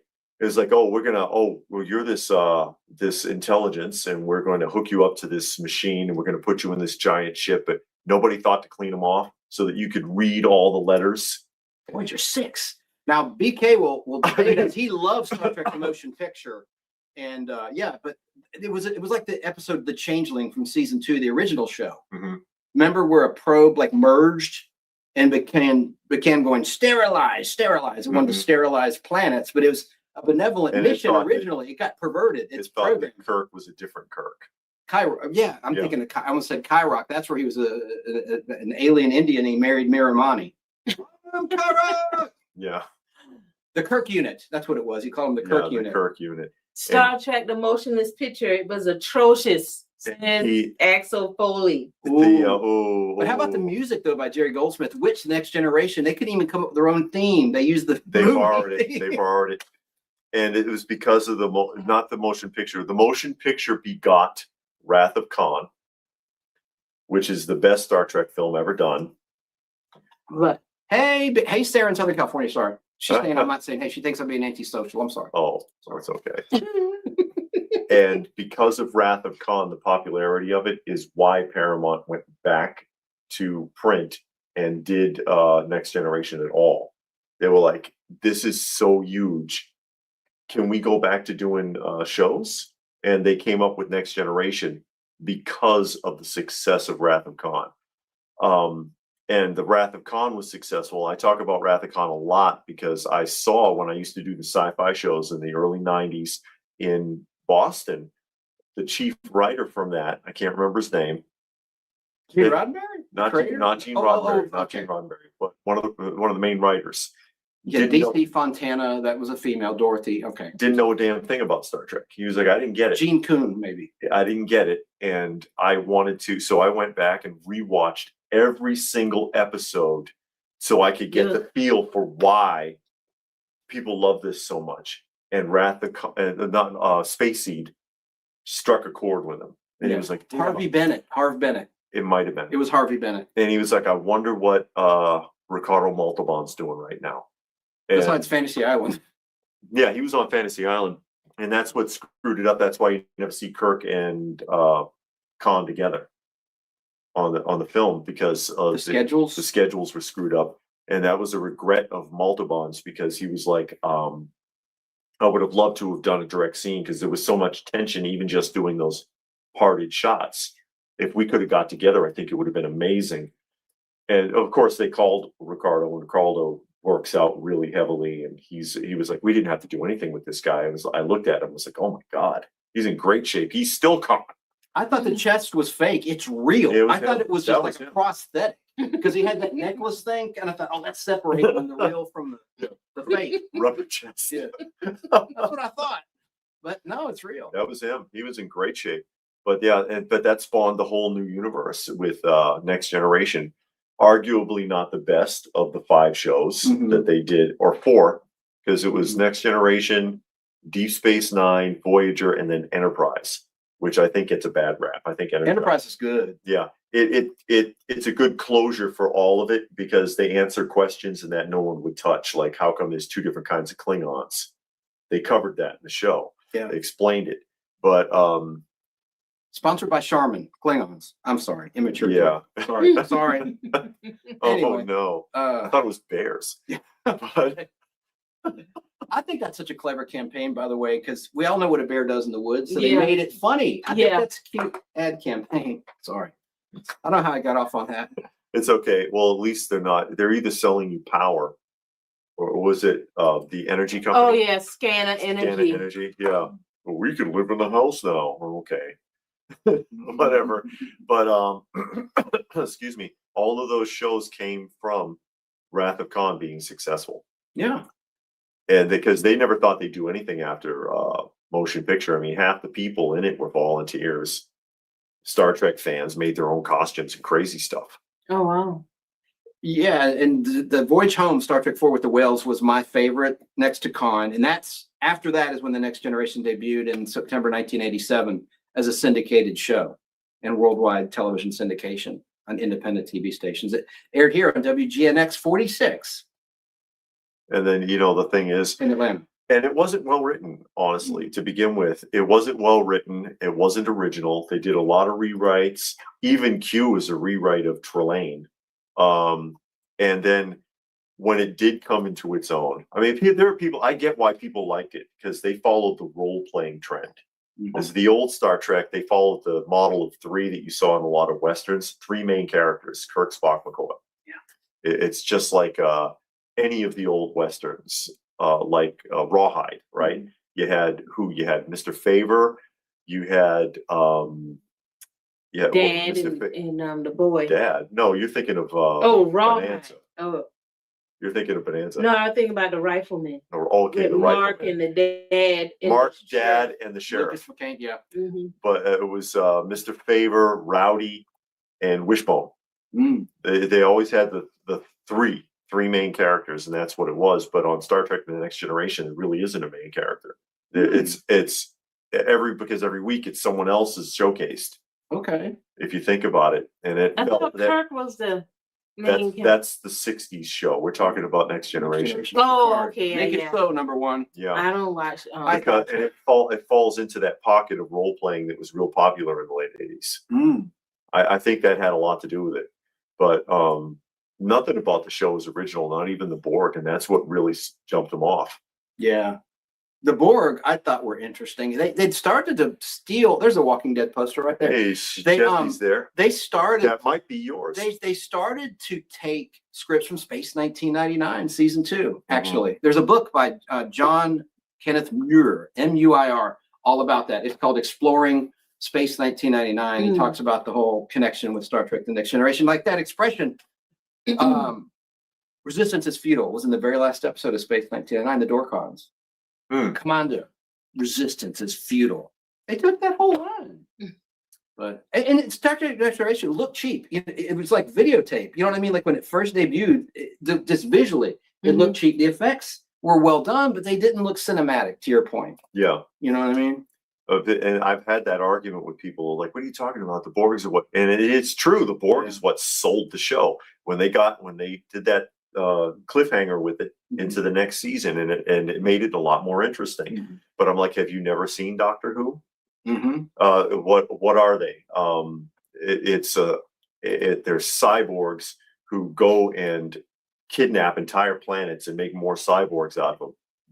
Have you never heard of the Cybermen? See you, K Munin. Hey, K Munin, and hey to everybody that's in the chat. Yeah, The Cybermen from Doctor Who, and that goes all the way back to the early '60s. So, and that it's the same concept exactly. That's what they did. But so nothing about it was original. But I'm not trying to take away from it, because a lot of people really enjoyed it. And if you love it, you love it. And it spawned, in my opinion, better shows like Deep Space Nine, where all 9 seasons is like a single plot. There's an underlying plot behind the whole thing that culminates in the end. And I like when they follow a storyboard like that. Gospel. Yeah, and Deep Space Nine was cool. I liked it where they did the Trouble with Tribbles update. See you, Richard. Where they used some footage from the old show and shot new scenes. That was really cool. Very cool. I want to say I'm going to interview one of the actors in the original Star Trek on the Nostalgic Pod Blast. Yay! He will be at Stellar Fest 2 in Gwinnett County at the hotel out there. Where is it? The Moresto or Monet? I can't remember the name. Forgive me, Chris, but he's the guy in the wheelchair, Captain Pike. Oh, okay, yeah. His name is Sean Kenny. I always thought it was Sean Kennedy, but it's Sean Kenny, Kenney. He's going to be there. He looks pretty good in the pictures I've seen. Hopefully they're not airbrushed and Photoshop, but the pictures I've seen of this man, he must be in his 80s. He looks pretty good. And BK on the Air, it's a radio show out of Cartersville, Georgia. He made a joke to me. He says, well, if you ask him yes or no questions, make sure he answers them by beeping. That's right. Because flashing light. Yeah, he played Captain Pike, who was played by Jeffrey Hunter in the original pilot, The Cage, and then they made a 2-parter where they recycled most of the pilot footage. And so they couldn't get Jeffrey Hunter, so they got a look-alike actor, and that's him, to play him in a wheelchair after he's been in a terrible accident. He's disfigured, and he can't even speak. He can only flash a light. Beep, beep. Yeah, kind of one like, for yes, 2 for no. Kind of like yes, no question. The guy on Breaking Bad with the little bell. Ding, ding, ding, ding. And he would give signals with the bell. Yeah. But with him, it's like these 3 lights on a panel. Yes. On his across his chest. Yes. So much for space technology. Yes. Then Geordie LaForge gets the visor from the future. Yeah. But Stellar Fest will be in Gwinnett County at the end of April, folks. If you look up Stellar Fest, STELLAR, good people. It's going to be good. Is that a Star Trek convention? It's a little bit of everything. It's fantasy. There's trivia games. They have great prizes, actually, you can win. And I'm going to be showing 16mm films as I did last year at the first one. I'm going to bring some of my prize film for my collection films, reel to reel. Okay. And we have like a killer sound system, popcorn. That's just one of the things, but they have panels. But it's like an old school convention, like the kind you guys love. It's not corporate. It's like family, and it's a husband and wife that own it, and they want to keep it down home like that. They don't want to go corporate. And it was very successful last year. And so this is their second one. Okay. Maybe you guys, and they had comic book dealers there last time. I'm thinking the dealer's room will be even stronger. They had toys. Hey, I was going to ask you, were talking about Star Trek Next Generation. What about the toys? Do you guys collect any of the Next Generation toys? I don't have them. I don't want them, do you? No, the Galoob ones I would get if I could find a decent set of the original Galoob ones, not the ones from Playmates, because it's just overdone. Plus, they made 420 of them. Oh, before they surrendered the license, and they surrendered the license because people got pissed off because of variants. Believe it or not, because nowadays people eat that stuff up, but back then it was the 1701 series, a homage to the original Enterprise. So there would only be 1,701 of certain figures, and the people who have been collecting all of these various lines. Like I said, there was up to 420 figures. And they were like, how the hell am I going to complete the set? And they got mad, and Playmates said, we're really sorry. And they ended up bowing out of the license. Oh, my goodness. Yeah. I want to get the Barbie Star Trek from 1996. I remember those. Where she's in the red Uhura outfit. It's pretty cool. I like because they had a backdrop of Kirk on the bridge from, I think, A Taste of Armageddon season 1 episode. It looked like a shot from that episode. But I went to Huntsville for the 30th anniversary, and they were all there. All the surviving is before Jimmy Doohan was there. And quick joke: reportedly Leonard Nimoy and Shatner were holding out for more money. They wouldn't come on the stage. Everyone was on there from the original cast except for Kirk and Spock, William Shatner and Leonard Nimoy. So people started throwing things onto the stage, and someone threw a tribble. And the guy who played Scotty, James Doohan, picked it up. He goes, "Oh, look, it's Captain Kirk's toupee," and dropped it. And it got a huge laugh. It was at the Civic Center in Huntsville. The crowd went crazy when he did that. And then shortly thereafter, they came out. Kirk, Shatner, and Leonard Nimoy. I think they heard that and were like, "Okay, we're looking bad here." But I don't know. I was there. Sure. But I don't know. But that was the rumor, was that they were trying to hold out and negotiate. But I don't know if that's true or not. Yeah. Because everyone, they were just waiting. So they pulled an Ultimate Warrior. Yeah. he famously did that, refusing to come out at a main event. Oh wow. Yeah, I forget if it was one of the WrestleManias or what, but he wouldn't come out, and that was when he was really hot. That was when he was really hot. He didn't have a choice. You know, what's McMahon going to do? And that part of the reason why he ultimately got rid of him, I think, because he was a pain in the butt for a lot of them to work with. That's crazy. You have so much stuff here. I'm just in awe. I mean, I see like ColecoVision football. I mean, it's like my childhood in this place. It is a museum. I mean, unreal. Yeah, I've got the Atari, the Nintendo NES, the Sega Genesis, Nintendo 64, Super Nintendo, GameCube, PS2, and then the Xbox 360. And that's as far as it goes. And a Rubik's Cube. Yeah, and a Rubik's Cube. And the Rubik's Ball and the Rubik's Trap. Man. I've got the missing link.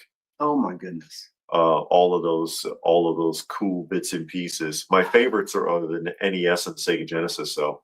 Oh yeah. Those are the two I like the most. Like, you know, even the modern stuff like the 360. I don't think I've touched the 360 in a few years, honestly. I see some cool books behind me too. Captain America, Spider-Man, Hulk. All my favorites. And the romance books. Yes, Your I love favorite? that. Yeah. She's big on the romance novels. And the or war. not novels, but romance comics and war comics. Yeah. My war books. And the They're a lot religious of fun. ones too. Yeah.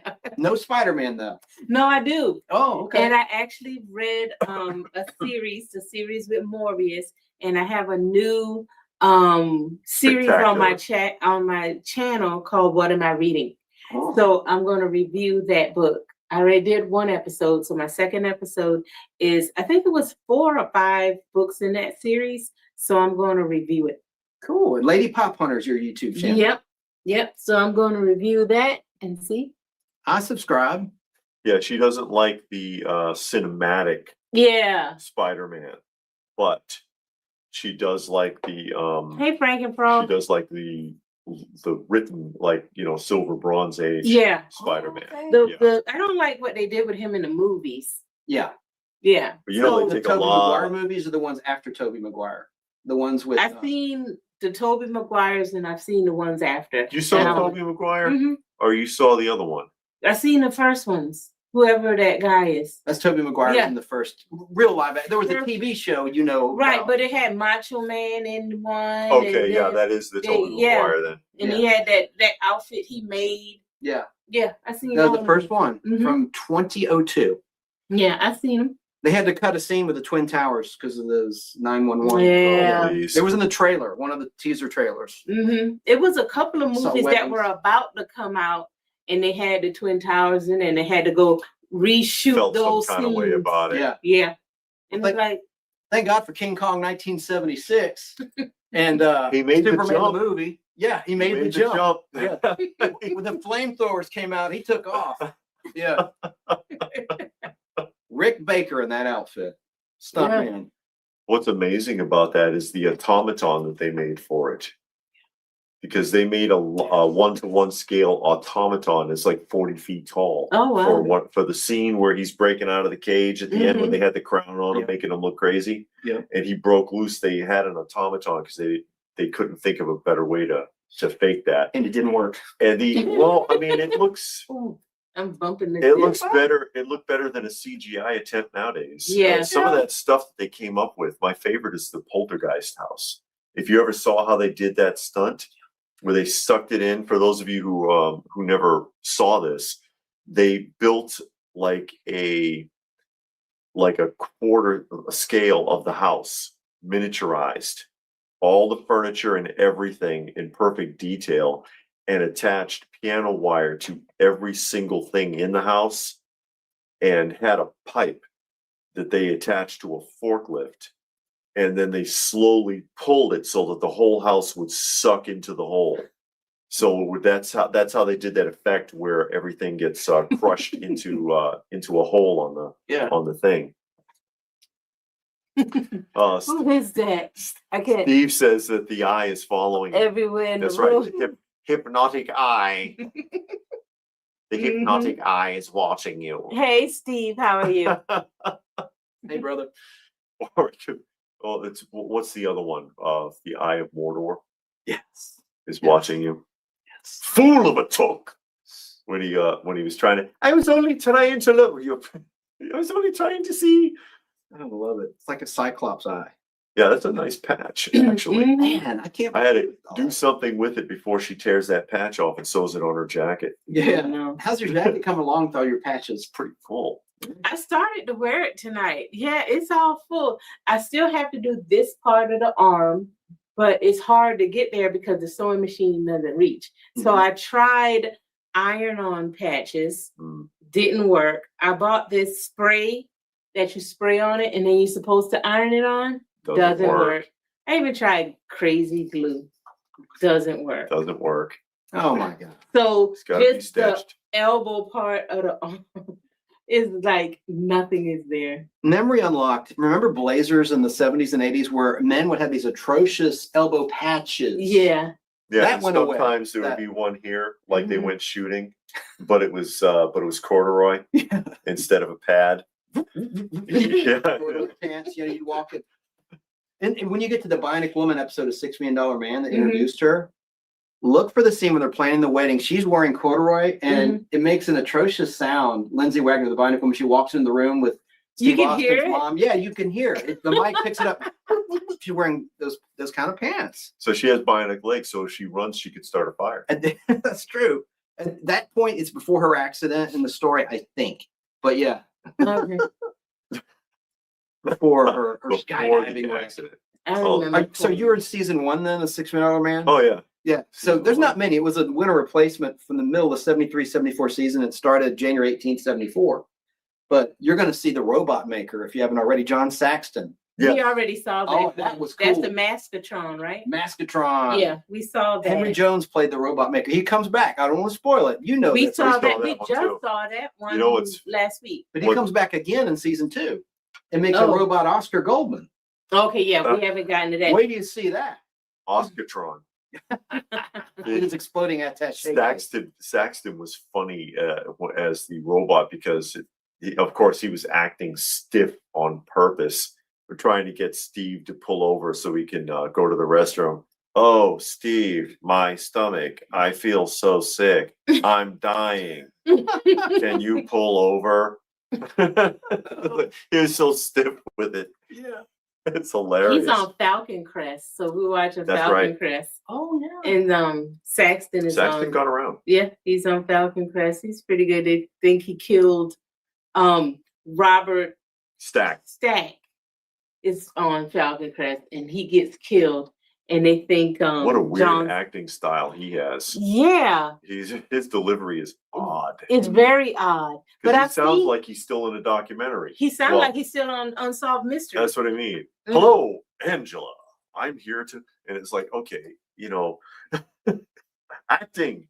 Yeah, but we saw him in a movie, and he was good. Great delivery, great Mhm. flow. But on Falcon Crest, Terrible. yeah, Oh. really is. Real stiff. Well, Yeah. again, like he was narrating for a documentary. Wow. Mhm. And it's like, what's going on with this? Because I was listening to him, and I was like, wow, I don't get it. There's Yeah. the emoting is all Hey, off. Keith Stewart. Hey, He returned to the $6 Million Man playing a different character in season 4, The Return of Bigfoot, which is a crossover season. Part 1 Okay. was season 4 premiere, $6 Million Man. Part 2 was season 2 premiere of Bionic Woman on Wednesday night. $6 Million Man was on Sunday night. Thank you, T. Stewart. I'll try that, but I think that's what I use. But I'll try it. yeah. I'll see. I think I actually used Gorilla Glue or something like No, that. you didn't. You had that stuff that was supposed to be for fabric. Oh, okay. Well, I Yeah. had the fabric glued in, and it Keep didn't in work. mind, it's denim, so Yeah. it's a denim. It's a real denim jacket, not a modern one. But Yeah. No. oh But boy, I'll figure out something because there are sewing machines out there. It's just not mine. Isn't it cool, guys, that we may have a moon base in our lifetime, Lord willing, if we all live a few more years with the Artemis 3 Yeah, I mission saw and the that. 2 mission. I think it's so cool. And I see UFO on your shelf of DVDs. UFO. Jerry Anderson's. Mhm. Yeah, they call them UFOs in the show Yes. instead of UFOs. Yes. Yeah. they call Like it an enemy, UFOs. like a foe, like Well, FOE, but yeah. The weird thing about that show is, and it's a shame because I think it had a lot of potential, but I don't think they knew what direction they wanted to go in with it. Yeah. It felt like it kept switching. And I'm like, oh man, because it felt like, again, it had potential. Yeah, but they didn't do the origin until like the 12th okay. episode, which was a mistake. All right. Thank you, T. I'll look for that. I don't have the denim version. I just got the regular one. So I'll look for that one. Thank you. Go ahead, Chin. Oh, just Confetti Check AOK is an episode of UFO that tells the backstory of the starting of Shadow, Supreme Headquarters, Alien Defense Organizations, what Shadow stands for. And they didn't air it till like the 12th episode. The first episode showed a little bit of exposition of what we're dealing with here, deadly aliens taking the organs of humans to survive. Yeah, and it was really violent. Remember the first scene, you see a woman get shot with an alien machine gun, blood, bullet holes, everything. That was pretty violent for TV. David. Hey, David. Oscar will be a robot on Return of the Robot Maker and again in Bionic Woman as a male robot made by a fembot maker. Oscar is, Oscar, not John Saxton. Yeah, or Henry Jones played the robot maker. What a cool actor he is, Henry Jones. I'm with David there. There we go. Don't get it going. I'm not going to get that going. I am not going to get But no, I'm a Jerry Anderson fan anyways. But I mean, that's, again, just like Captain Scarlet. That's a kid show? No. I mean, you got to think about it. And for those of you who aren't familiar, Captain Scarlet is, his superpower is that he will come back to life after he dies. So he dies in every episode. And sometimes quite brutally. I've got the whole collection right there. Everything Jerry Anderson did right in the end of the bookshelf there. Have you both seen his movie, Journey to the Far Side of the Sun, otherwise known as Doppelganger, from 1968, starring Roy Finnis and his wife? Yeah, that was the first live action thing they did. They always talk about UFO being the first live action. Well, they did a movie in between the puppets and UFO, and it was called Journey to the Far Side of the Sun, about a duplicate Earth. Hey, Larry, how are you? Larry loves this old, old. The original Mego was good stuff. Yeah, Green Goblin. The new stuff does not have the same physical quality, unfortunately. A lot of complaints about it, but that's another animal altogether. But yeah, I love the old Mego stuff. But the Spider-Man, Green Goblin, Star Trek, right? Yeah, they did Star Trek. They did Planet of the Apes. Yeah. Flash Gordon, Wizard of Oz. The Flash Gordons were a different scale though. And in the UK and also Italy, they did Doctor Who. Mego did Doctor Who. But was the Flash Gordon based on the Sam Jones movie or just on the character? It was based on the character. It actually looked more so like it would fit with the. It looked like 9-inch versions of the Mattel ones based on the Filmation show. And they only did like 3 or 4. They really didn't do much with the Mego ones. I have the Mattel ones. Yeah. And they did quite a few, and I think they did like one vehicle. I think they did that blimp. Well, it looks like a blimp, but it's that balloon or whatever. That thing is expensive as hell. It is that blow up balloon. It's like that's where they get the turtle blimp from. It's a little plastic part on the top the figures sit in, but then you inflate the whole rest of it, and it looks like the classic serial rocket. Oh my goodness! When it's done, but man, they didn't make very many of them. No, and that crap is expensive. Do you guys remember the Clash of the Titans action figures the size of the Kenner Star Wars action figures? Those were cool, and I like the Universal monster figures too, like Creature from the Black Lagoon. I have Remco did those. Yeah, Remco, the 3 3/4 inch. Yeah, Remco did those. I have the 6 scale ones of those, and Mondo was trying to do Universal monsters 1/6 scale. and I bought that. They never got past the Creature from the Black Mm-mm. Lagoon. Though. And they did two, the black and white and the colored one. Wow. Yeah.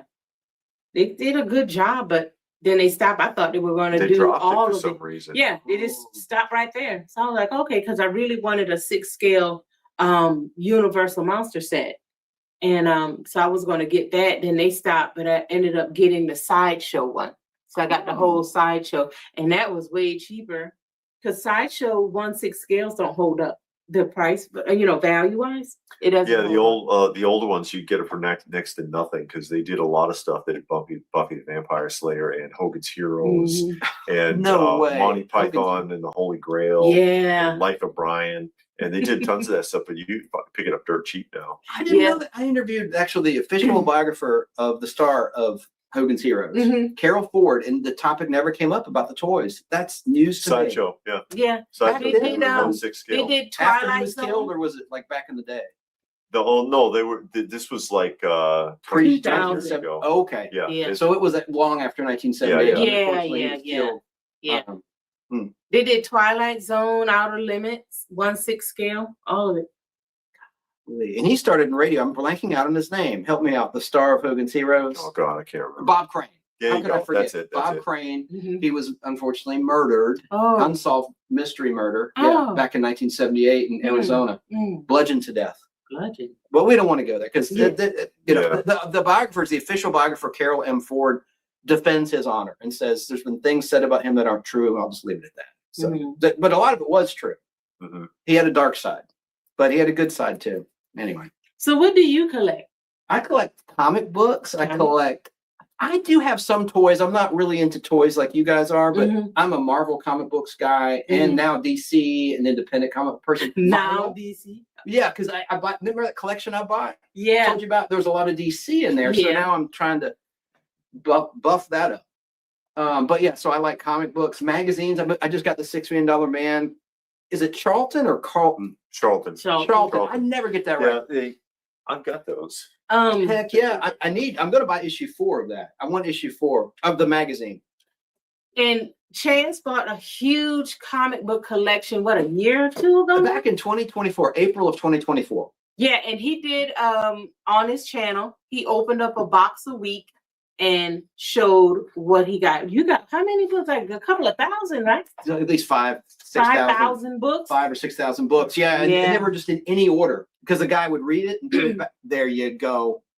Yeah, those are some nice covers. The Bionic Duo. These are the highest grades you're gonna find too. I cleaned and pressed those myself. Oh, look at that cover. And there's covered by Neil Adams of $6 Million Man. Issue 2 is a Neil Adams cover. That's Joe Staten. Yeah. They're nice. I have that too. I have both of those. Love it. Yeah, They're in super nice shape. Folks, if you could see these books. Yeah, they're nice shape. The thing is, because Charlton, they were notoriously cheap with the printing process. Rumor has it that they also, the same company that did these for Charlton also made sheet music. And that's why often when you look inside on the bottom panel, it's like that rough edge, like on old newspapers. Yeah. You'll find that in most Charlton books because they're just, they're torn perforation books. They weren't cut very well at all. So to find them in any kind of halfway decent shape, any Charlton book is difficult. And these two, when I found them, I thought were really good candidates for pressing and cleaning. So I got them into really immaculate condition.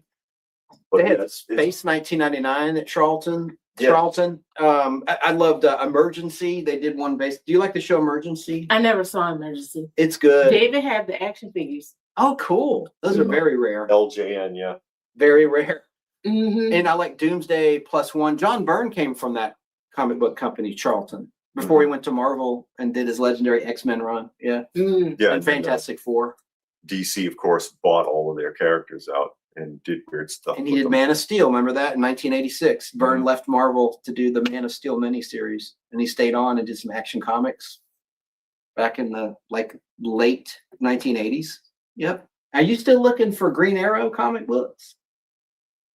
I have the 90s and I almost have a complete run. I don't have a complete run. I have some onesie twosies in the middle. Oh, That's missing. they're rare, aren't they, David? Yeah, they can be. Well, Yeah, you don't. Low print run, especially because with the ones she has mostly copper age. Yeah, further the back you Longbow Hunter. That's it. Yeah, the further back you go, the harder it gets. It's underappreciated, actually. Yeah, and it's actually a really good story. Because it If was you ever read it. the Copper Age Green Arrow is it's not for kids. It's an adult. They're adult oriented books, and so the writing is a bit more sophisticated because it's not as primitive as the writing that you see now, obviously. Yeah, but I like the Green Lantern by Neil Adams. That was controversial, where you had the drug overdose covers. I have that book. She's got that one. Yeah. Yeah, I have that one. And they just did, well, the last issue is coming out where they had Batman, the Green Arrow, and the Question. So I'm reading that, and I'll do a review on it when I'm done. And they brought it all the way back to the Copper Age Green Arrow and Question. Nice. Yeah. I remember Question. I read that series. That was a good series too. Well, in Charlton, he was just basically running around throwing punches all over the place. He was pretty dopey character. But then, but I guess nowadays it would be considered a Vertigo title on DC, which adult title. But when DC did it in the Copper Age, it was a lot more sophisticated. Yeah. That's where Peacemaker came from, and like E-Man, those were Charlton characters that DC bought the rights to. You know that. You guys know that. So, but yeah, those are some good books. Yeah, and you're right about the texture of the cheap material that Charlton. It didn't have like gloss as much on the front cover. It didn't feel like it was slick. It felt like newsprint or something in some cases. Yeah, they were real cheap with the construction. So I mean, even people who find them, they don't want to even clean and press them because they're afraid to, because they don't want to make indentations. Because if it's got the preparation from the tear offs, it'll transfer into the cover if you don't know what you're doing. Oh my goodness. Yeah. So you got to know what you're doing. So don't send it to CGC. But I know how to do it. So because I think that $6 Million Man's perforated like that. And I would have wavy lines all through the cover otherwise. Did you guys ever subscribe to comic books when you were younger? I never saw a comic book until I became an adult, until me and David got me. That's cool. Yeah. I wasn't exposed to comic books and toys like that. Oh. At all.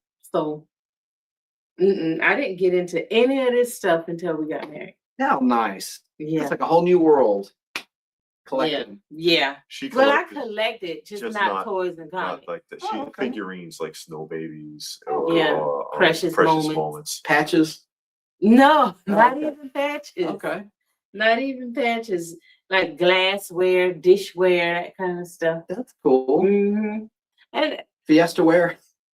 David got me Fiesta ware, but Avon actually had some colored.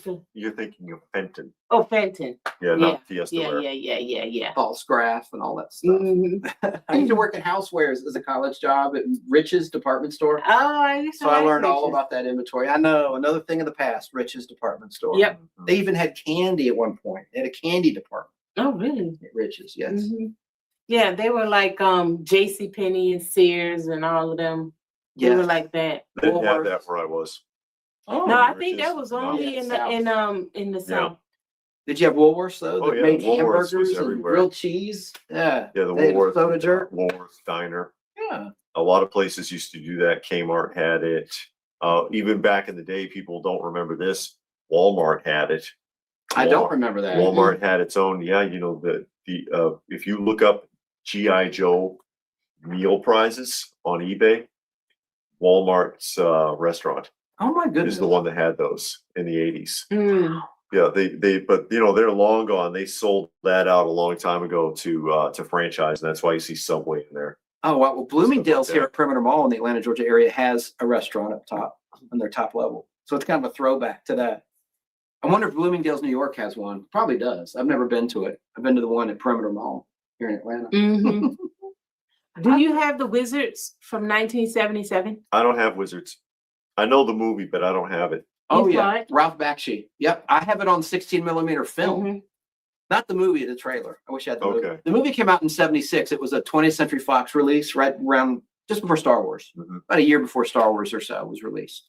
David actually bought the stuff from the comics. He bought the novelties like X-ray glasses and stuff. He's still waiting for him too. No, That was cool, man. I remember the Battlestar Galactica glasses, the Superman the movie glasses you get at Burger King Mhm. with the Pepsi tie-in. That is good stuff. on the bottom of that, is it this one? No, over there. Oh yeah. The over bottom of here. the magazine rack. Over Sorry, here. wrong direction. And you have, oh, there they are. Look at that. Yeah, Smurfs and all of that There stuff. you go. The Yes, Wizard of Smurfs. Oz. Oh my word. And you have lunch boxes. I mean, there's stuff all over this place. Yeah. Framed movie posters. They Live. Oh my God, that's a spooky one. I've never seen that poster for They Live. That's a nice one. That's a from Mondo one. It's a silk screen. It's not a regular poster. Good grief. Yeah. But- Mondo have good posters if you can find them. Sideshow does too, but boy, if you can afford it. It can get expensive. Sideshow ones are very expensive. But Mondo has the best because they do the silk and that's what they were known for a long time. Yeah. Yeah, and vinyl records. Yeah. And to this point here, you put this comment up Yeah. already, but I like the Sea Monkeys talking about goofy comic book ads. Mm-hmm. And I thought they were real. It was just like shrimp. It was like, Yeah, they'll live for Dehydrated like 3 shrimp. hours. yeah.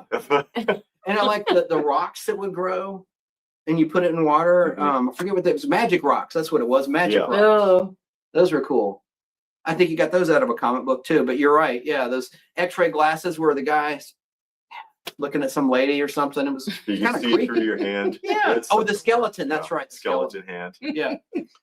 But we are at the 2-hour mark, so I'm going to go ahead and start wrapping up. So thank you, everybody. Of course, special thanks to Pastor Rick, who made a donation to our cat shelter. Thank you very much. Always appreciate it. Thank you, everybody, for joining us here this evening, and of course, for Chance dropping in on us. Thank you for this gift. Yes. Seriously. I mean, I will, if we do this again, I'm going to bring you some good stuff. I promise you. I've been telling, I still have that first Daredevil, first appearance of, I've got to bring you of the Gladiator in Daredevil issue number 18 that I've saved all these years. We haven't met at the Atlanta Comic Convention in a while, so that's why I haven't given it. We to you. were I'm at the not going last now. one, but They got one coming up on May 3rd. that's right. Was the arm up for the parking, or did they make you pay to park the last time? No, the arm was up. I think it Oh, was good. up last time. It's good, been up the last That's couple been times. that's been That's an a- ongoing issue. Pet Yeah. peeve of mine is paying for parking. Even when you Yeah. go to a hospital to visit I someone know. who's sick, I know. they just get you by the you know what. Yeah, they do. But again, thank you, everybody, for joining us. Hope you had a good time, and we will do this again sometime soon. We're clear.